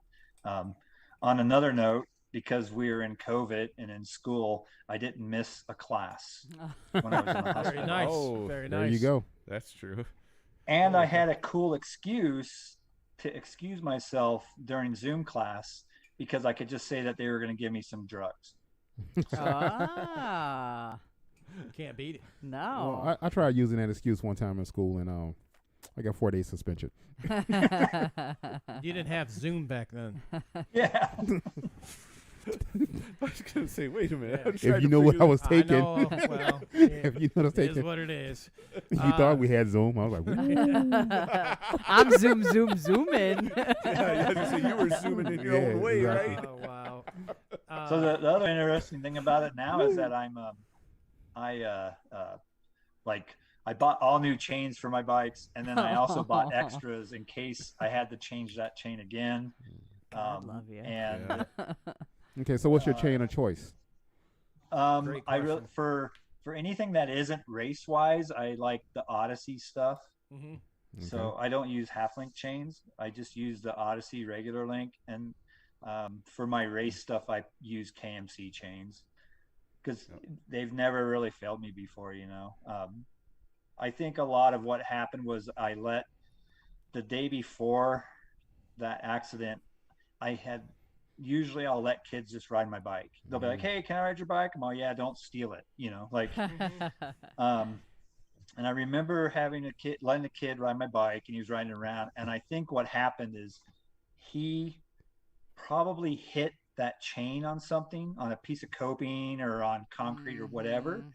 And then me not thinking about it, I just kind of was like, what, I didn't really think about it or whatever. And I literally jumped on my bike, took a pedal, dropped in, went up in the air, and then was in the hospital. Now, Wow. do you think if you had a regular scheduled lubricating schedule for your chain, that even after the kid rode it, if the chain was properly lubricated, such as Melissa Bray's chains, that you would have noticed there was maybe some structure integrity happening to the chain? Absolutely. Okay. Just I making sure. yes. Which means that I have was to a really long get way onto to go my for a lube. chain, That was Yeah. a stretch, Long way bro. to go for a lube joke, but my chain lubing and oil scheduling. Yeah. I'll have to confer with Melissa on that. yeah, I don't do the whole, like, what is it, chain wax shit? Chain wax. Nope, Yeah, I that just buy seems new to be chains. The new thing. Every 3 months, buy new chains. See, And I I need had to a do chain that, break actually. once, and the sprocket went into my calf, and like I still have all the marks there, and I swear to God, I felt it hit my bone. And since that day, I'm like, nope. I just Change them out. chains don't cost that much No. to where you're going to spend 40. You spent 40 grand. I think with like all my co-pays, it was $1,800 for them just to stitch the back of my leg up, and I'm like, man, that's crazy. that's a few years worth of chains right there. Yeah. Yeah. You know? Yeah. And with Amazon, which you should never buy from, by the way, go to your local bike shop and buy the chains from there. And if you can't get them from there, go to the Nationals and buy your chains there. But let's just say On that 2 can't wheels. happen. Gotta go to on 2 wheels. You know what? At the Amazon, you can have it here in like 18 hours. I keep Yeah. one in my gear bag, brand new one, like ready to Yeah, go. but it's too cheap to not. Yeah. Yeah, Got it it. is. All right. I went to the local shop and bought all they had, and I went to another shop and bought what he had, and then I think I went over to I did. I went over and bought a chain from Eric Dyer, who does Vendetta BMX, and he owns Elite Bike Shop. Yeah. And I went over there and bought a chain from them and everything else. So I like to spread the love. Yeah, that's to the great. locals. There That's you very go. nice of you to do that. Well, yeah. Yeah. With the way. And then I had to order my road bike chain though. Yeah. Yeah. Well, you got to right now because all these bike parts are getting harder and harder to come by right now. So. And it's campy, so it has to be specific to campy. Yeah. Ah. Right. I'm looking at that. whatever that means. My road bike over there that I don't think it's moved since we started this show, which is like a year and a half. Yeah, did it year and move 3 from months. that wall to this wall? So You it know what? did I don't move. need your shit talking right now. So we are going to move into our newsmaker segment, which is like pretty awesome.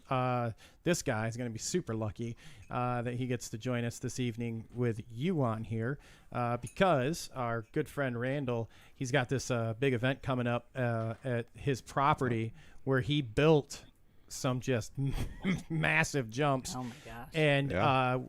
you know, it's kind of a 2-part thing, so we're gonna give him a quick phone call here and So we got our newsmaker set. Well, you're getting him. do that. Our newsmaker segment is brought to you by BMX Racing Forum.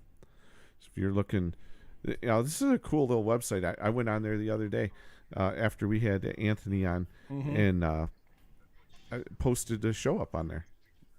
Yeah. So you've yeah. got pictures, videos. It's just basically you join this thing, and you can post done. your pictures, look at other people's stuff. It's awesome, and it's free. No cost. Yeah. So it's Randall, are you on here? Yeah, what's up? All right, hold on. Let me Turn them up a little Yeah. bit. Yeah. Yeah. Hey, So, why does you know what? Why doesn't Paul yell at me too? well, just real quick, Here we go. BMXRacingForum.com. All right. Hey, Randall, Check it out. Let's go. you there, Randall? Yeah, All right. Okay. Hey, Randall, Better? how we doing? Is it better? what's up? All right. So I'd like to introduce you to Mr. Jim. As I'm sure I know you've been listening along, so you know what kind of a badass he is. So you can say hi. What's up, Jim? How you doing, Randall?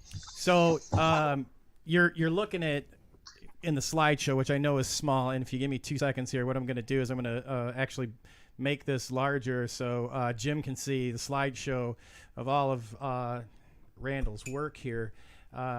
Like he took all this time in his backyard. He actually bought a skid steer because that's what ballers do. And he just started building. There's a nice, beautiful shot of part of the backyard.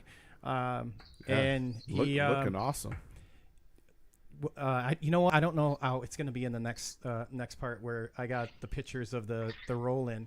So why don't you, Eric? Why don't you let them know what's going on and what the Backroads BMX Brawl is all about? Well, it's just all about coming out and having some fun. Anybody that rides, races, jumps, whatever. Anybody that likes to even come out and watch. We're gonna have some jumping contests, trick contests. Do some high jumps. A little bit of everything. We're gonna have a pig roast. Come out, eat some food, ride some trails. Now, let's not forget, there's a very important part to this whole jam that we've got going on is DJ Damon. Oh yeah, Yeah. yeah. Damon's coming out to put the tunes down all day. Yeah, where's that guy at? He owes me some money. Shit. Yeah. I told him I'd get him some Crown Apple and some smoked pig. There we go. It's on and popping now. Yeah, if you really want to impress him, get some peach. Yeah. Crown peach. Finding that. We can do that. You got Crown period. I'm good to go. So- Watch the fakie I do. Yep, there you go. Yeah. That's right. Actually, there's going to be a lot of 40 and over Yeah. that's going to be able to pop off. Would your fakie be sponsored by Crown Royal? Yes, it will be.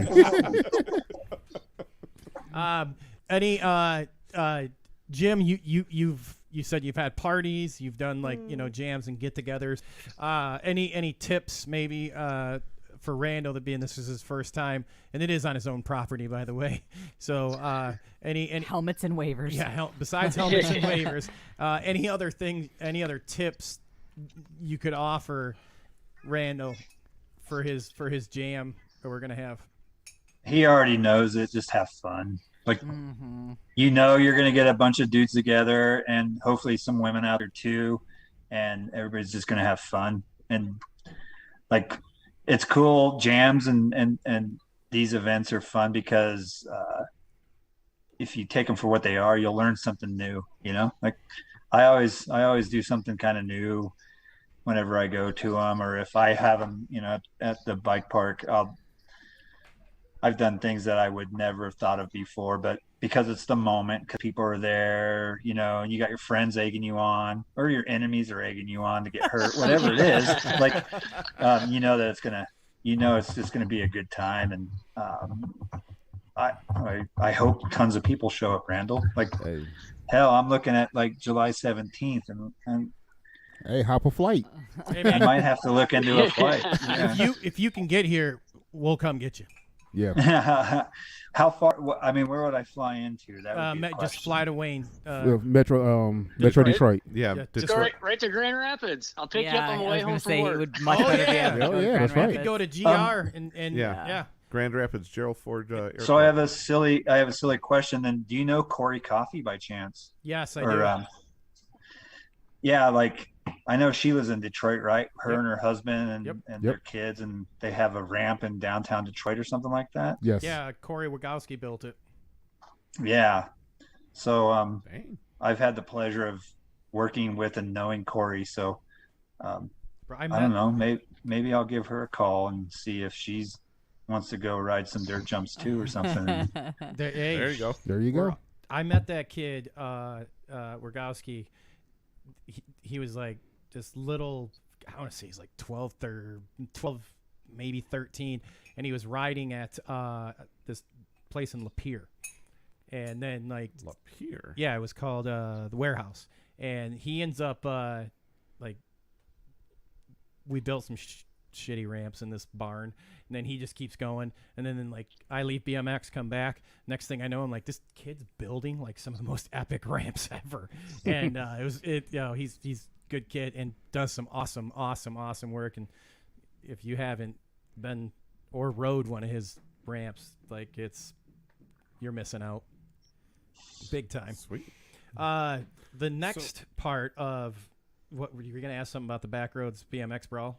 Well, I was just going to kind of go over it real quick while we're talking about it. So it's Backwoods BMX Brawl. You can search that on Facebook. There's an event there for that. Mm-hmm. July 17th. Starts at 8 a.m. This thing's going to go all day. All day. You got camping, right, Randall? Yeah. Well, actually, I haven't set the actual schedule yet. I'm going to do an actual total breakdown of the day. Mm-hmm. I'm so far don't quote me on it, but I'm going to do probably about an 8 to 9 a.m. Free pancake breakfast for anybody that wants to come out and give me a hand doing final preparations. And then we'll have different practices by age group. Mm-hmm. And then we'll start the contest. We'll probably start the actual contest right about noon. I have about a half a dozen different contests. Mm-hmm. Including the side hack. You got to get your buddy to figure out who's gonna race around the track on the side hack. He does. Oh my goodness! I forgot about that. It is gonna be there will be a side hack race. Wait till you hear the music playlist I got for this, man. Oh, that sounds sweet too. I got some stuff planned. And we're gonna do to come out to the event and you come and ride, do the event, do the contest, everything's free. The only thing where I'm going to have that pig roast or whatever, and that's going to be $10 a person to eat all day. And then we're going to do I ordered tickets. We're going to do a 50-50 raffle, but obviously the person that wins will get the half, and then the other half's going to be split up for the contest, to give away. Yeah. Everything that we're doing. And we got Randy Jones at Bike Tech Solutions. He's donating some gear to give away. I know Justin's got to bring at least a couple boxes of shirts for everybody. They're going to be small. They're going to be snug, but we have so many smaller shirts to give away. So we've got you covered there, and we're actually going to be doing a live feed from the event. So there it is, folks. Just like the other weekend up in Traverse City, we'll be doing a live feed from the event, and we even have it configured that we're going to be able to have if Paul's able to go, we'll have roaming Remington wandering around doing just interviews all around. I'm going to do a 180 fakie over Paul. There you go. One more thing, too. Brandon Miller Lawn Care. he has a whole truck full of fireworks. So Oh. you can come out to the Redneckville out here, and we're gonna light some shit on fire too. Oh my goodness. I cannot wait to light Chris's helicopter on fire. Oh, I just got done building his helicopter pad, so if you can go and pick Jim up, you can land right out here. Sure. There you go. Thanks, buddy. Hey man, we'll make Appreciate it, Randall. We'll put your awkwardly shaped 8x10, 10 foot at the bottom, 8 at the top, 10 up for you. 8 by 10. That's 10 by 10, man. That box said 10 by 10. Stop lying. And then anybody that's paying for the pig roast, you've got your which look. I've already got it posted in our chat, the link for the event, Randall. They also, and your PayPal's on there so they can prepay. And when you prepay, make sure you put in the description how many people you're paying for. Right. Yeah. Yeah. We're also, we're also taking donations too. I mean, everything that we're doing, every bit of the money that is obtained here, everything's being given away. I have Pat's Landscape and Lawn Care. He made a cash donation. A couple of just my buddies said, "Hey, I'll give you $50 for a cash prize." Nice. And so we're taking, we'll take any kind of donations, and everything's getting given away. I don't want a dollar out of it. I just want everyone to come out, have fun, and like I said I don't remember if it was in this event or the last one, I don't give a shit what team you're on. I don't give a shit what you race. I don't care if you got beef with anybody. Come out, have fun, or we could always remove you too. That ain't a problem. Now, this is BYOB, I would assume. Yep, BYOB. Okay. And the Please be camping responsible part, with it. We do have Yeah. I do have enough Be room for responsible. tents or campers.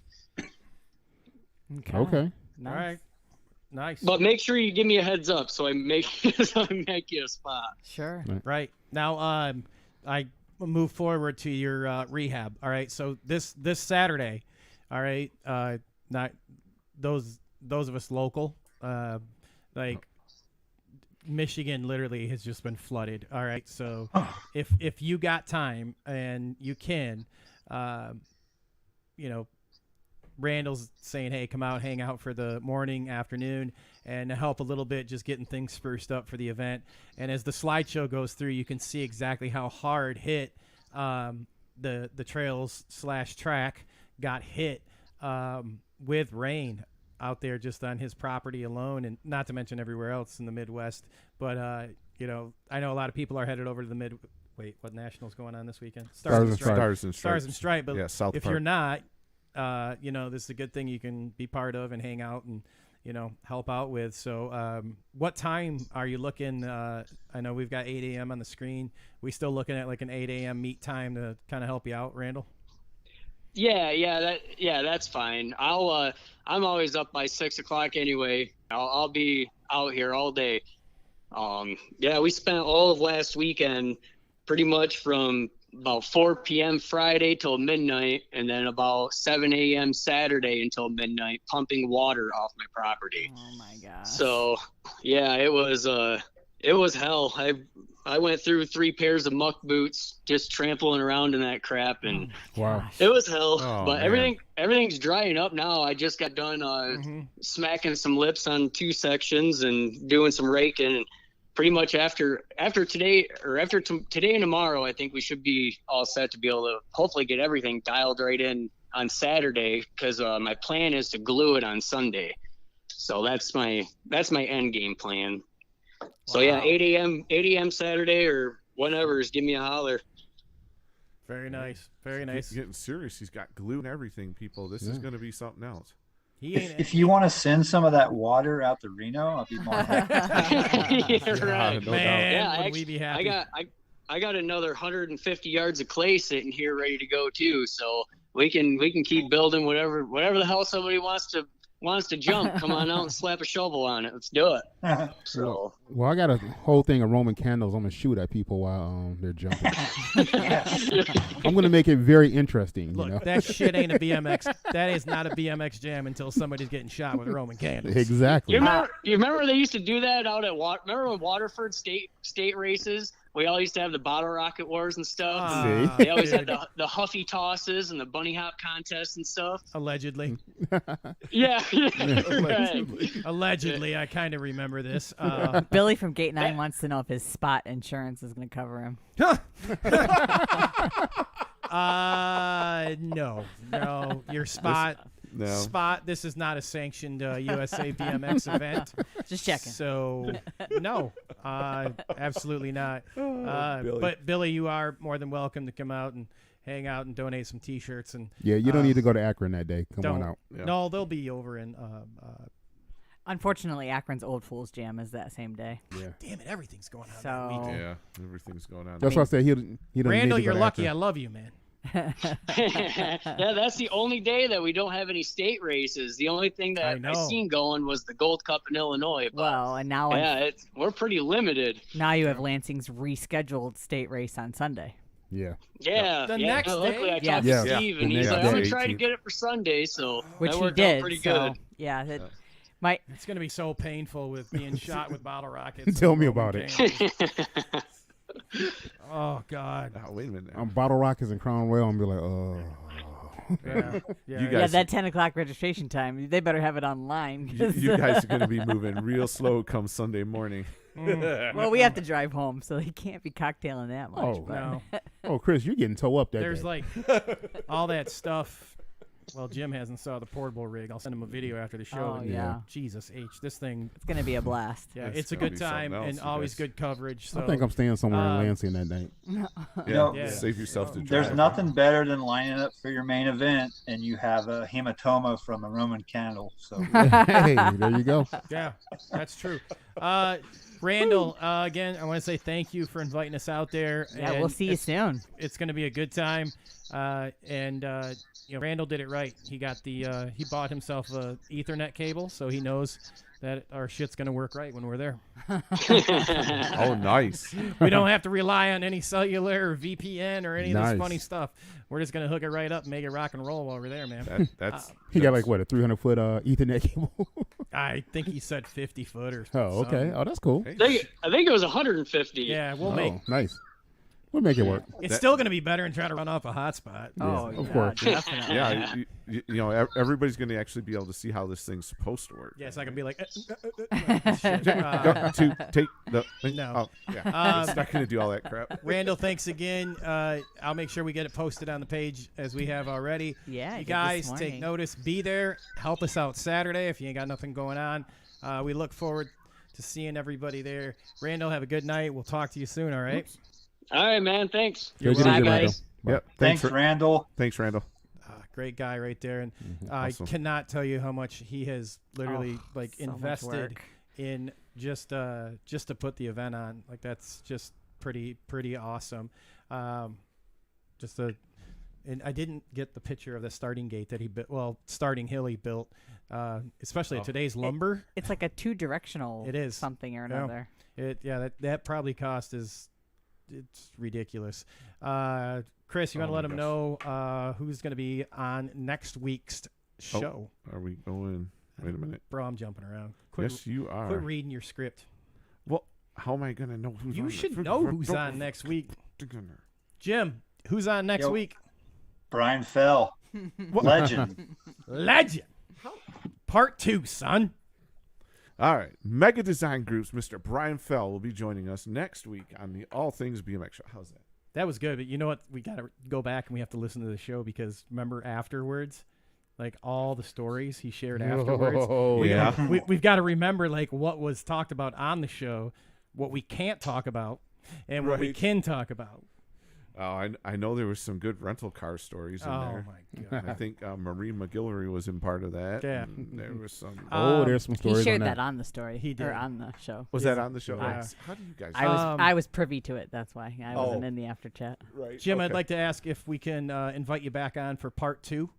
or as we like to refer to as Moto 2, because we didn't even get a chance to really get into your Red Bull stories and everything. So we'd really enjoy if you'd like to jump back on with us again soon. School schedule allowing. And if we can have you back on, we're going to get into this Red Bull thing, because when you and I chatted last time, I was like, God damn, guy got to work for Red Bull, man. We got like a whole show just on the Red Bull adventures. Red Bull doesn't have a budget. Yeah, They don't. Right. No. You're like, hey, can we get them to sponsor our show? They do now, sort of, because of the whole Mars thing and all that. right, just trying to launch somebody from the edge of the stratosphere.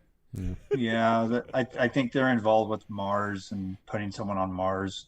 So I actually heard that Red Bull is trying to beat Elon Musk. Really?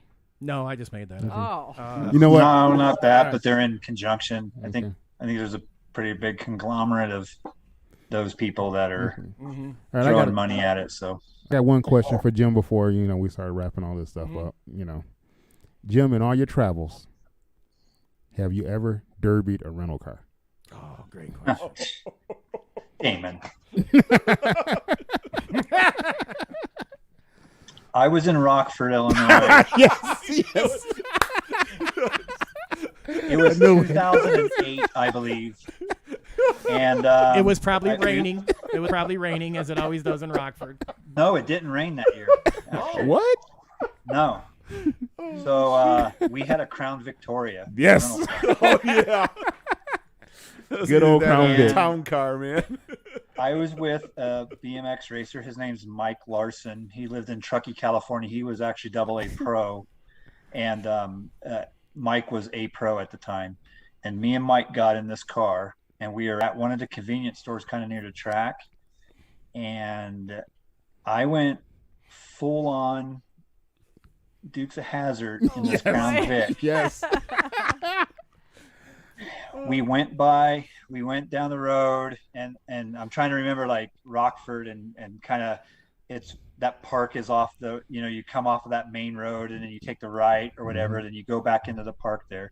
So we had went to this convenience store, and then we were driving down the road, and we made a left turn or something, and we ended up in kind of this warehouse area, and there was a there was the banks, and we decided to send the Crown Vic, and it worked. It was rather fun, and I remember taking it back to the rental car place, and we always get the insurance, right? Of course.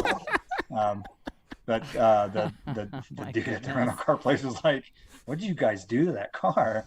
I'm like, "Oh, we were just driving in Rockford," and he's like, "Oh, Rockford, okay." Now I didn't realize Rockford was such a bad place, but I guess maybe it was a bad place, and so we just kind of blamed it on Rockford and left it at that. Oh There you go. That's what Billy always blames it.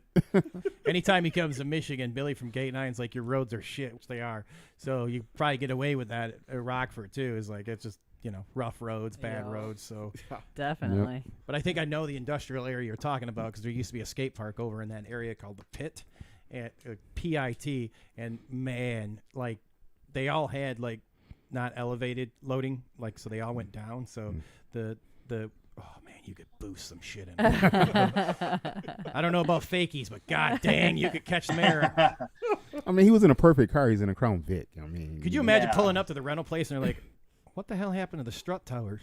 It's like, I just drove the thing up and down the road. I was in Rockford, man. It just happens. It was like that. I was also at a trade show in Vegas one year with the guy who owned Evil Bicycles and E13. His name's Dave Weigel.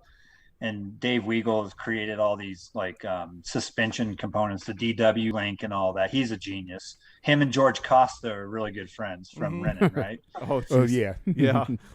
That makes sense. You should hear Chris and George talk in the after show. Yeah. It's like a whole different language, because Chris's family's business is in the gear stuff. It's, so I know what you mean.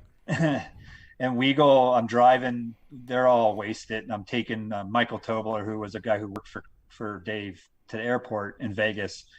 And Weigel's like, are you going to drive it like a man, or are you going to be a pussy, And I'm like, "Oh, you want this?" Oh no! And so Oh, no. they were still building the embankments going to the airport off of the 15 in Vegas, and I dropped it down a gear. We were in this Dodge Charger-ish kind of car, whatever it was, and I went up on the embankment and did the full-on roost on this embankment of the freeway going on the off ramp to the airport, and literally seeing cars behind me like swerving and everything else because the dust is going everywhere, and I'm screaming, and I have this guy Dave Weagle in the back just yelling at the top of his lungs, and of course hitting the roof of the the car and everything else, and then get to the airport and drop Michael Tobler off, and then here comes Las Vegas finest, and Oh, jeez. Oh no! they're asking me what happened over there, and I'm all, oh, there was a dog in the road, and I didn't want to run over the dog, so I didn't get away with it. I got a ticket, obviously, but it was still fun, and they told me not to do that again. Please. Damn traction control went out of the Right. car when I tried not to hit the dog. Exactly. I told them I was from Reno, and I knew what I was doing. And that didn't work either. No. It's like saying you're from Ohio and you have a proper football team to root for. Oh, easy now. Ooh. Don't start that. Oh shit, I forgot. Jim's from Ohio. Oh man. That's more aimed at Billy. Yeah, that's what I thought you were going for. Yeah. Well, Next time you get a car, get a rental, just drop a couple neutral slams and just oh Jesus. Oh, it's light them boys up. Just neutral drops all day long. All day long. Nissan Pathfinders, by the way. You can't get all four wheels to spin. It doesn't matter how many times you got four-wheel drive on and try to slam that thing. Nothing. Nope. Won't happen. oh my Kids, don't gosh. try. Down in Phoenix one time, I went to the Winter Nationals, and they had the Arizona, I think it was Arizona Pro Track, and we went there early. I was on GHP. I was on the factory team then. And so we drove down, and the car track was next to the BMX track.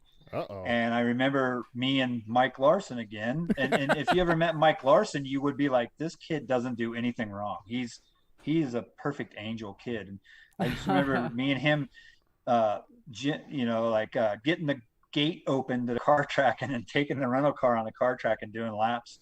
And him out the window screaming at the top of his lungs, and I'm trying to make it drift and all this stuff. And yeah, and they weren't very happy with me about that at that track either. But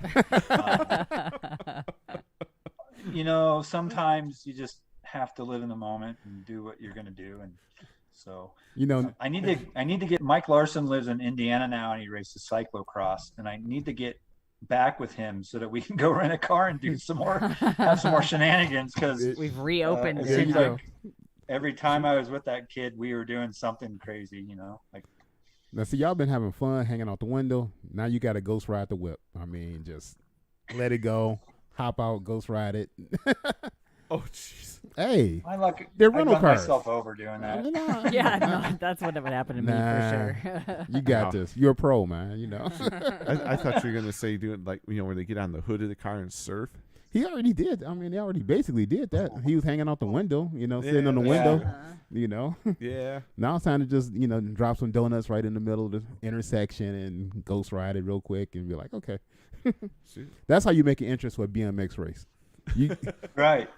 you pull up, let everybody know you're here by doing a donut right there at the entrance of the. I have arrived. I have arrived. Be like, look out, boys. Playtime is over. I'm Right? here. That probably happened when I was a kid in the early 80s. I'm pretty sure it See? has. I'm pretty sure some guy showed up in some badass Trans Am or something and threw a couple in the parking lot. And Oh, I'm sure. You know what would beat a Trans Am and burnouts, don't you? What? El Camino. Oh, You know it will. Justin, right there. High five.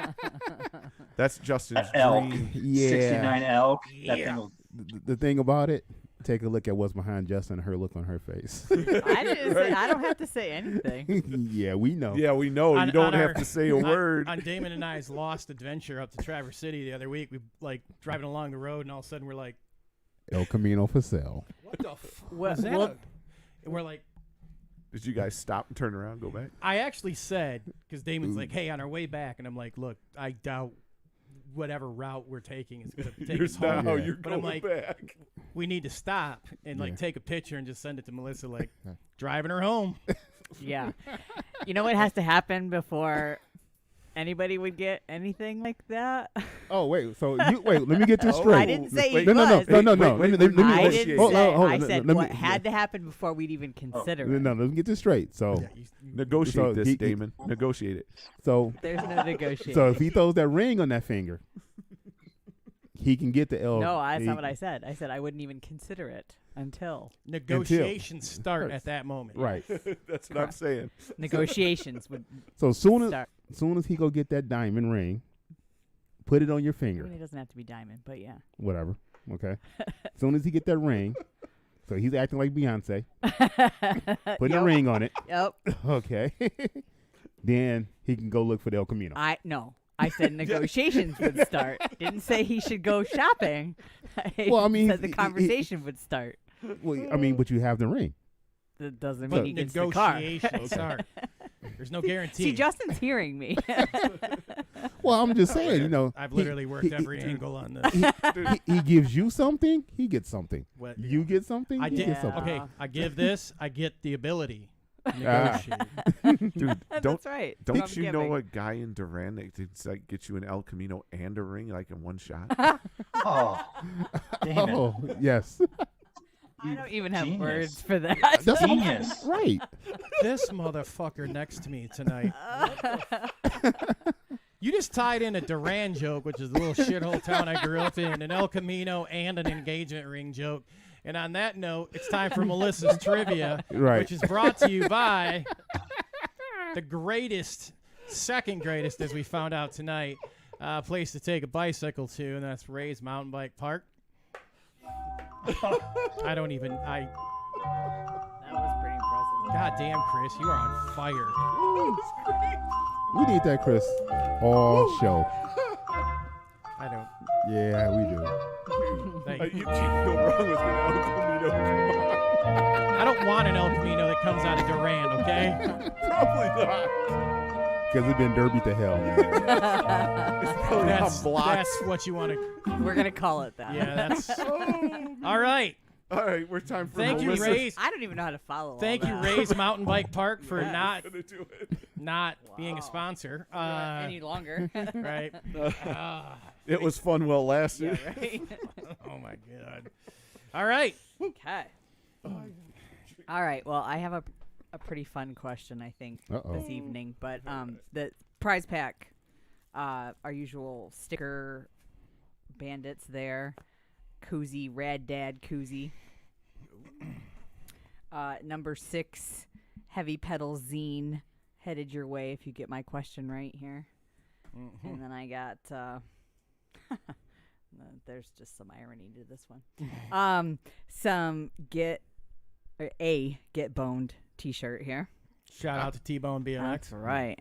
And it goes along with your ATB backpack there. All right. Cool. We talked to our very good buddy about his very exciting event that's happening here in a couple weeks, Mr. Randall David.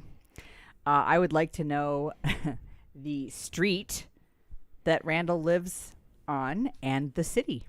Oh, Where? wait. Now, and the caveat is that his close friends and family cannot win this. So that's there you go. All right. I will know in the chat if you happen to know Randall. Exactly. That's right. Yeah. I know. So Are you? the city and the name of the road Yeah. that Randall lives on, that he will be hosting this awesome BMX, first annual BMX brawl. Exactly. Are you ready for the Mighty Mo's version 2.0 commercial? Yes, I am. Oh, You think yeah, you we- can just?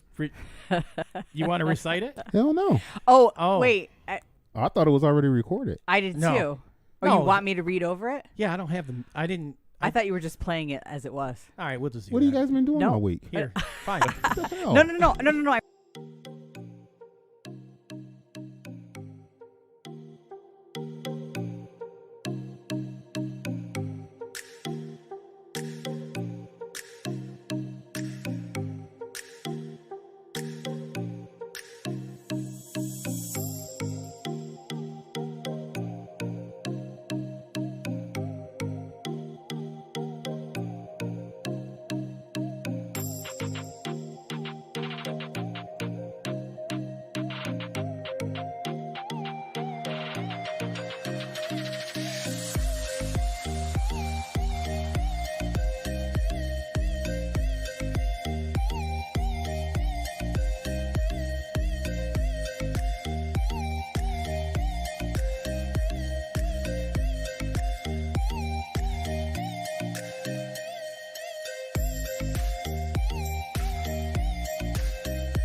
We are back.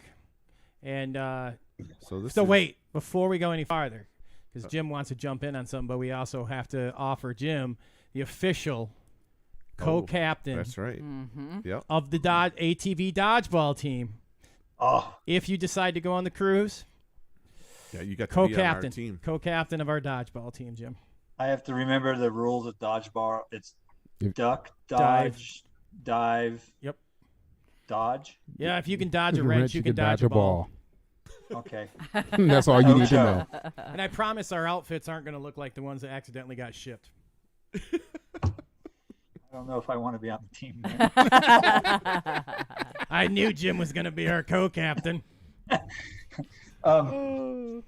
Jim's gonna be So wearing. Howard Cato's going on that. Howard, Yes. Yep. Howard And, and Stu Thompson. Yeah, and Stomp and Stu, who like both are Stu, just Stu. You know, he's just awesome. I actually raced Stu once in dual slalom years and years ago, and I remember telling him I felt bad because I was about ready to beat one of my heroes. Dang, that's gangster. Right. But he smiled and he was like, "I can't wait to see it." He was super cool. But Howard Cato, Bay Area BMXers, and what he does in the Bay Area, not only for kids on bicycles, but as a human being, and what he does for his community is unparalleled. And yeah, agreed. I don't know if he'll see this, if he hears it or whatever. I just got to say that I am a 100% Howard Cato supporter and fan, and I think he's an amazing human being and what he does. So I tip my hat to Howard Cato and what he does on and off the BMX track. You know. Yes. Oh yeah. Oh yeah. He's amazing human. He's a great guy. Yeah. We've had him on a couple of times. Yeah, and he actually let it. He actually trusted us with one of his canopies.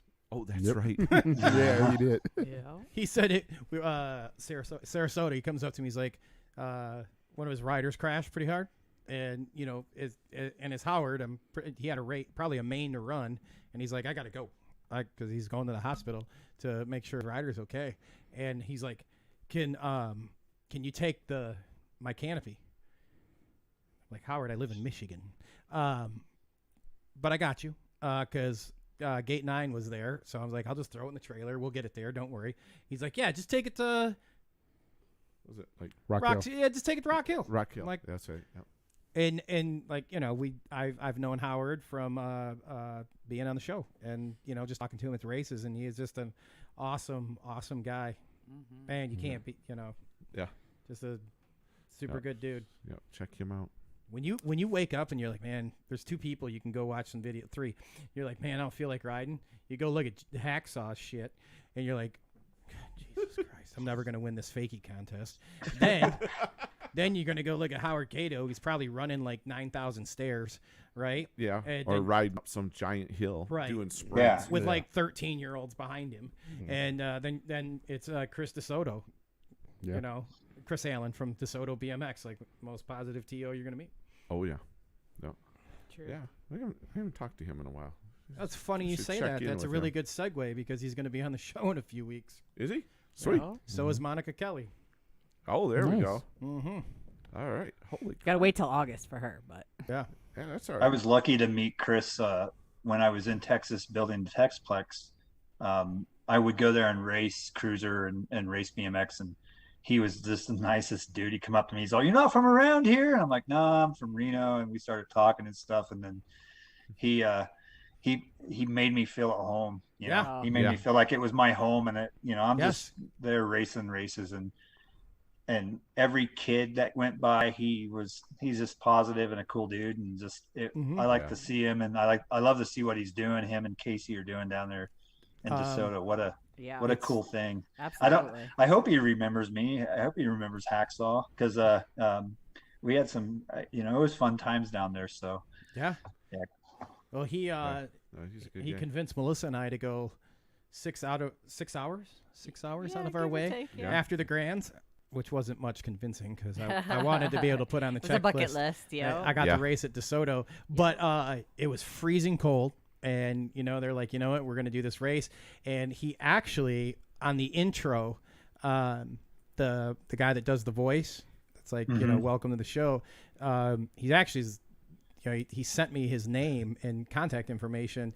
And, a lot of times in BMX, it's clicky, it's this and that and whatever. He's like, nah, man, I got his name. I got his number. You call him, man. Just call him. And this is his phone number. And I'm like, you want me to call the guy that does the Supercross and monster truck voices? He's like, just call him. And when you call him, like, that's how he talks. He's like, hello. You're like, what the and I was like, yeah, this is Justin. I'm from this live stream show. He's like, no, you're talking to me right now. I'm like, what the like, am I talking Optimus Prime? Like, and that's how he was. I thought it was like super cool because he plays, he has it's before the main events and right, Melissa, and the national anthem. Before the national anthem, for sure. And like, what do we have? Like 7 motos that night because it was freezing cold after the grands.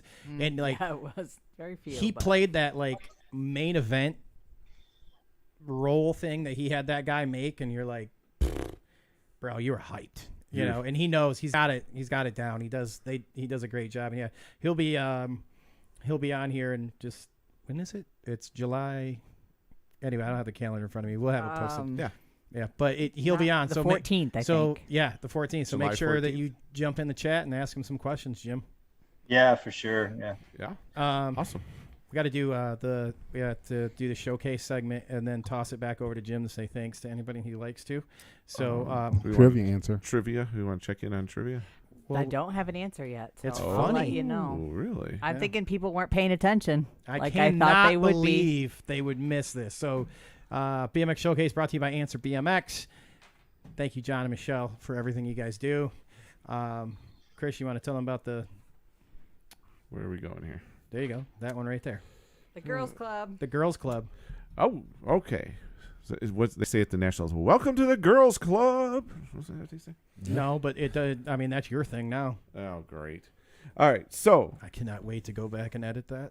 no, you don't need to. All right, July 11th through the 16th.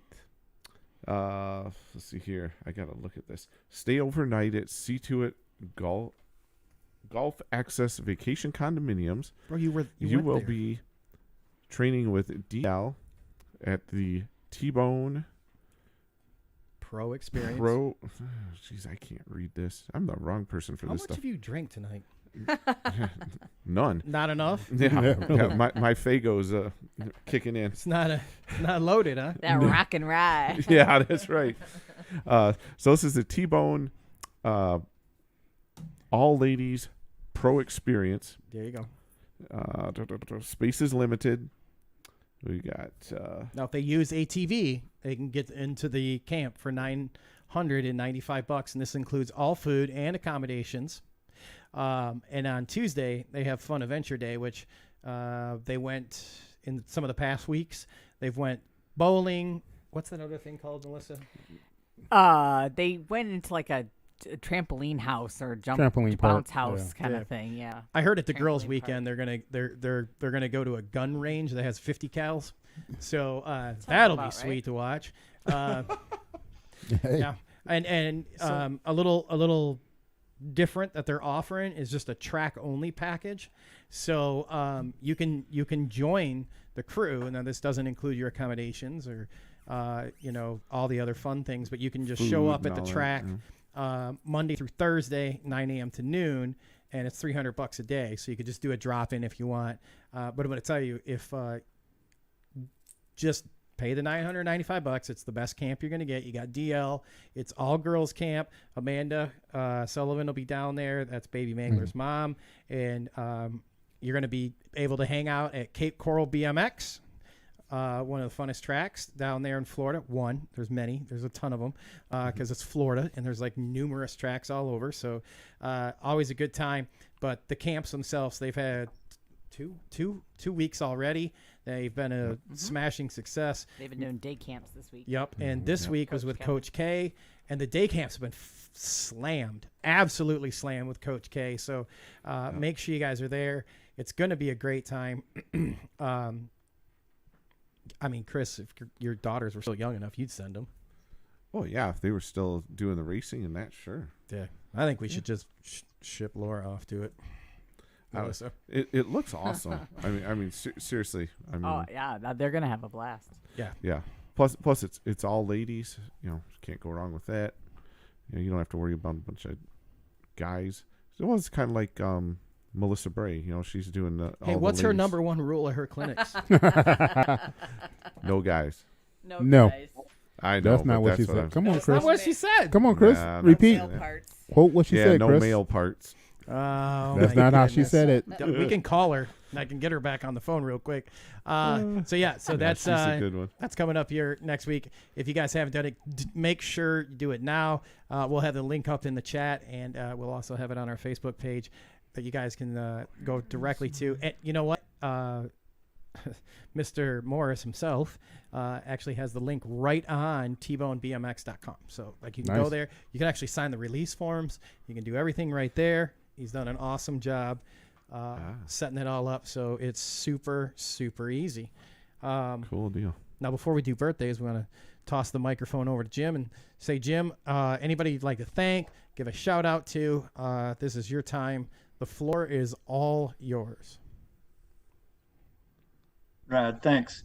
Well, first I want to thank All Things BMX for having me on. It's pretty cool that you'd want to talk to me and listen to my foolery, my buffoonery. So it's pretty cool.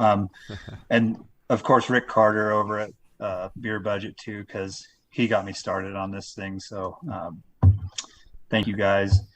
I guess, I want to thank the Davis family, Mike and Marcy and Owen, and just because Marcy's somewhat of a life coach for me right now, and she's kind of kept my spirits up while I was hurt, and that's really nice of her to step out and do that, because BMX is a family.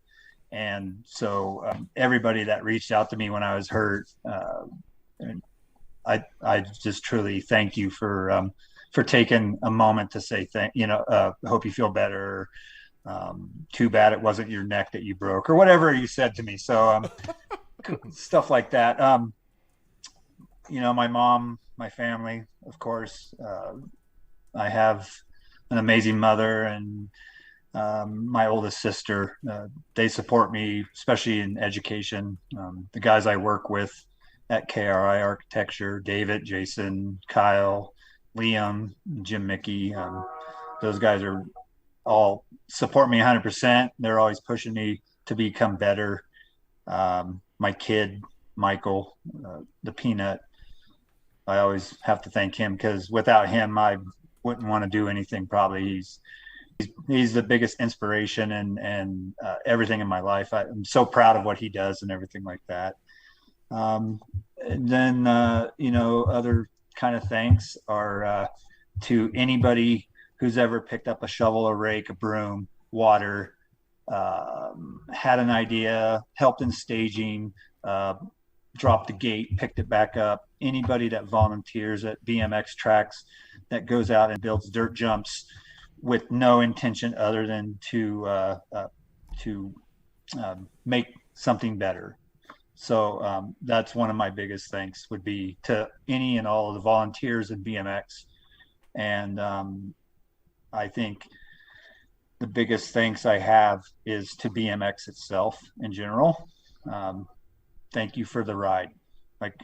Without it, I don't know where I would be. And I think that the more people that would be involved with BMX on a BMX bicycle, the better off we would all be in life.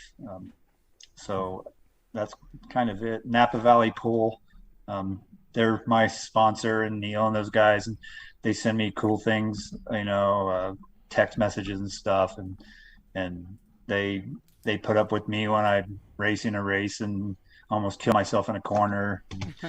So just fun stuff like that. All my friends, you know who you are. All my new friends, I hope you all consider me your friend. And yeah, thank you very much. You are very welcome, and unfortunately now you're stuck with us as family. That's right. So it won't be as awkward as shaking hands with Rick the first time you meet him, but we do appreciate it. And if you do have time, please hang out with us here after the show's done. Stick with us for at least a couple. The normal criminals that want to come in and ask some questions that we didn't get to. But before we do that, Chris, it's time Oh, to tell boy. them who's having birthdays, man. All right.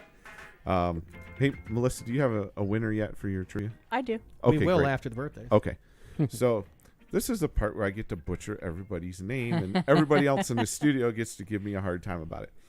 So celebrating birthdays this week, we have, and plus I can't read because my glasses aren't right here. Man, you know, Paul sent this over. Caleb Rickert. Okay. Yeah. Yeah. No, I'm having trouble seeing this. This is going to be a problem. That's way too much rock and rye. Alex Hansen. We have Kelly Gardner. All right. Kalani Matthews. Oh, I would have had that one wrong too. Okay, good. Ram Birtz. I copied and pasted that one. Okay. Ryan Knopfs. Knobs. Oh my gosh. Damon, you and I race him down in Toledo. Really? Yeah. He's got the daylights. Oh, Yeah. nice bikes. Mm-hmm. Lou Cecil. Mm-hmm. Ian Stein, I believe is how you say that one. Mm-hmm. All right, here we go. Yeah, good luck with that one. Right, Stacy Buchkowski. That's probably right. We'll go Close with it. enough. All right. Josh Crone. If you mess this next one up, Oh, you're done you're done. You're fired. The next one? Yeah. after Josh. How am I going to screw that up? I You don't bet know. not. That's a legend out of. That's a Michigan legend That's right there. a Michigan legend right there. All right, Mr. Solon Foster. He ages up at the Grands. I mean, at South Park. Does he? Yeah. Really? On is he Saturday. going to 51 and over? 51 and over Oh, on Saturday. boy. He'll actually- Oh. he's going to do pretty good there. you guys better look out. Solon going to South Park? Yeah. Is he? Okay. All right, so I go throwback. So back in the day, used to be so long Solon Foster. You remember Damn, that? I remember that. All right. So you guys watch out for him at the Grand. Anyway, happy birthday, Solon. Hope you have a great day, buddy. Jason Young, Roy Thomas, Fred Miner,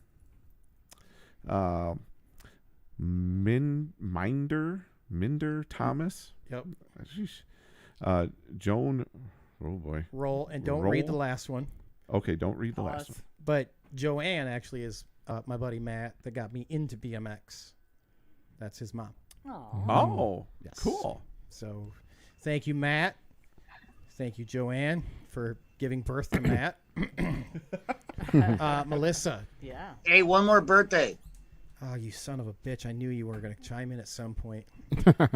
What's up? Oh, no, dude, it was my old lady's birthday, too, Amy Candy. We said it last week.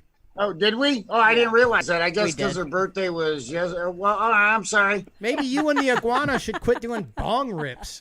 And pay attention to the show, Paul. But happy birthday, Amy, regardless. Oh, you know what? I got a lot goes on through the week, Amy, man. I can't remember every minor detail. Happy Amy, very happy birthday. And sorry, dude. you know what, Amy? I don't know how you do it. That I was gonna say the same. How do you put up with Paul, man? Dude, she's my support staff, dude. Dude, She's, she should get like a gold star or something. I don't know Gold what. star my ass. She should get like a cape that's like made out of a flag. Hey, I can hear you guys. Yeah, I know. That's what makes it funnier. Holy shit. Talking like I left the room. You know what? Speaking of engagements, what's going on there, Paul? Being everyone likes to get on my ass. Oh, yeah. Nothing. Nothing's going on there. If you're talking about engagements, we have an engagement July 4th at Richfield Park BMX. I love for the a fact single on point how race. I love how he just went like They're "Meow." they're common law, anyways. That was like a major deflection, man. Son of a bitch, Dude, Paul. was it not? But it was a good, I deflected well. You did well, Melissa. Do we have a winner? Yes, Mr. Anthony Morris. The Anthony Morris. The Anthony You Morris. need a website, Bill. You know who you call? Of BMX. Anthony Morris, Wait, I want to get it right. BMX. It's not. BMX just- Racing Forum. Thank you. I was missing the middle word there. So Randall lives on Dick Road in Iona.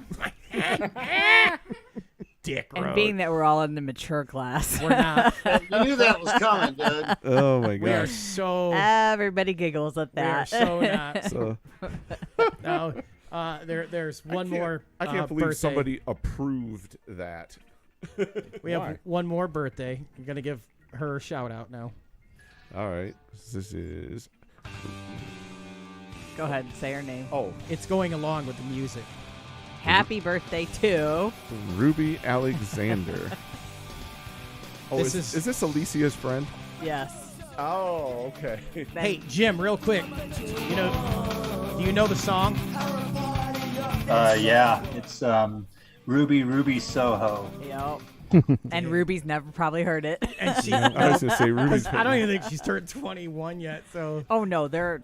No, I think she said she's. She Well, might she's be having 20. a birthday. She'll She's be either 20. 19 or 20. Yeah, she'll be 20. Yeah. So, Yeah. well, happy birthday, Ruby. There you go, Chris. There That's you all go. we're gonna listen to after All the right. show's done. Happy birthday, Ruby. Chris, tell 'em. Alicia's friend. Where can they? All right. So again, Jim, thanks for joining us. We really appreciate that. Everybody, thanks for coming by tonight. Make sure you check us out, like us, share us, all that fun stuff. We need your help getting us found on Google and YouTube, all that junk. So just subscribe, like, all that stuff. Facebook, YouTube, Twitter, and Twitch. Sponsored by... Oh, shoot. You just changed that on me, too. You talking about the chat? No. No, Joe Doherty sponsors that. That's still. BMX in our blood. No, the Facebook and anyway, we'll Make some correct shit up. Hacksaw sponsors it. Team Hacksaw. Team Team Hacksaw. Hacksaw. BMX forum, racing forum. Team Hacksaw sponsors our live stream. And if Also- Chris finds out you get a website made by somebody other than Anthony Morris, oh, you're gonna be in trouble, people. it's not going to be good. Nope, it's not gonna be cool. All right, so then you can check out podcast version of the show anywhere, all major platforms of podcasting. Just go there, search All Things BMX Show. You also get it on Alexa. Say, Alexa, play All Things BMX Show. Grab it there. Those are sponsored by our good buddy, Mr. Joe Doherty, and his podcast, BMX in Our Blood. Also, you can check out our new website, which there's nothing on yet, but There's a countdown. There's a countdown to the Mighty Mo's BMX cruise. So it's allthingsbmxshow.com. Don't make. We down can the have house. we can have Anthony put your picture on there. My picture? Yours. No, because then nobody will go there. All right, look. If Maybe you can put an El Camino on there. God damn you, Chris. I don't even know what to say to that. So, All right. if you got something you want to share with this show, you can always email us at allthingsbmxshow@gmail.com. And with that, everybody have a great 4th of July weekend. Be safe. God bless. Can we end the show? Please do. Please. Okay. Fair enough.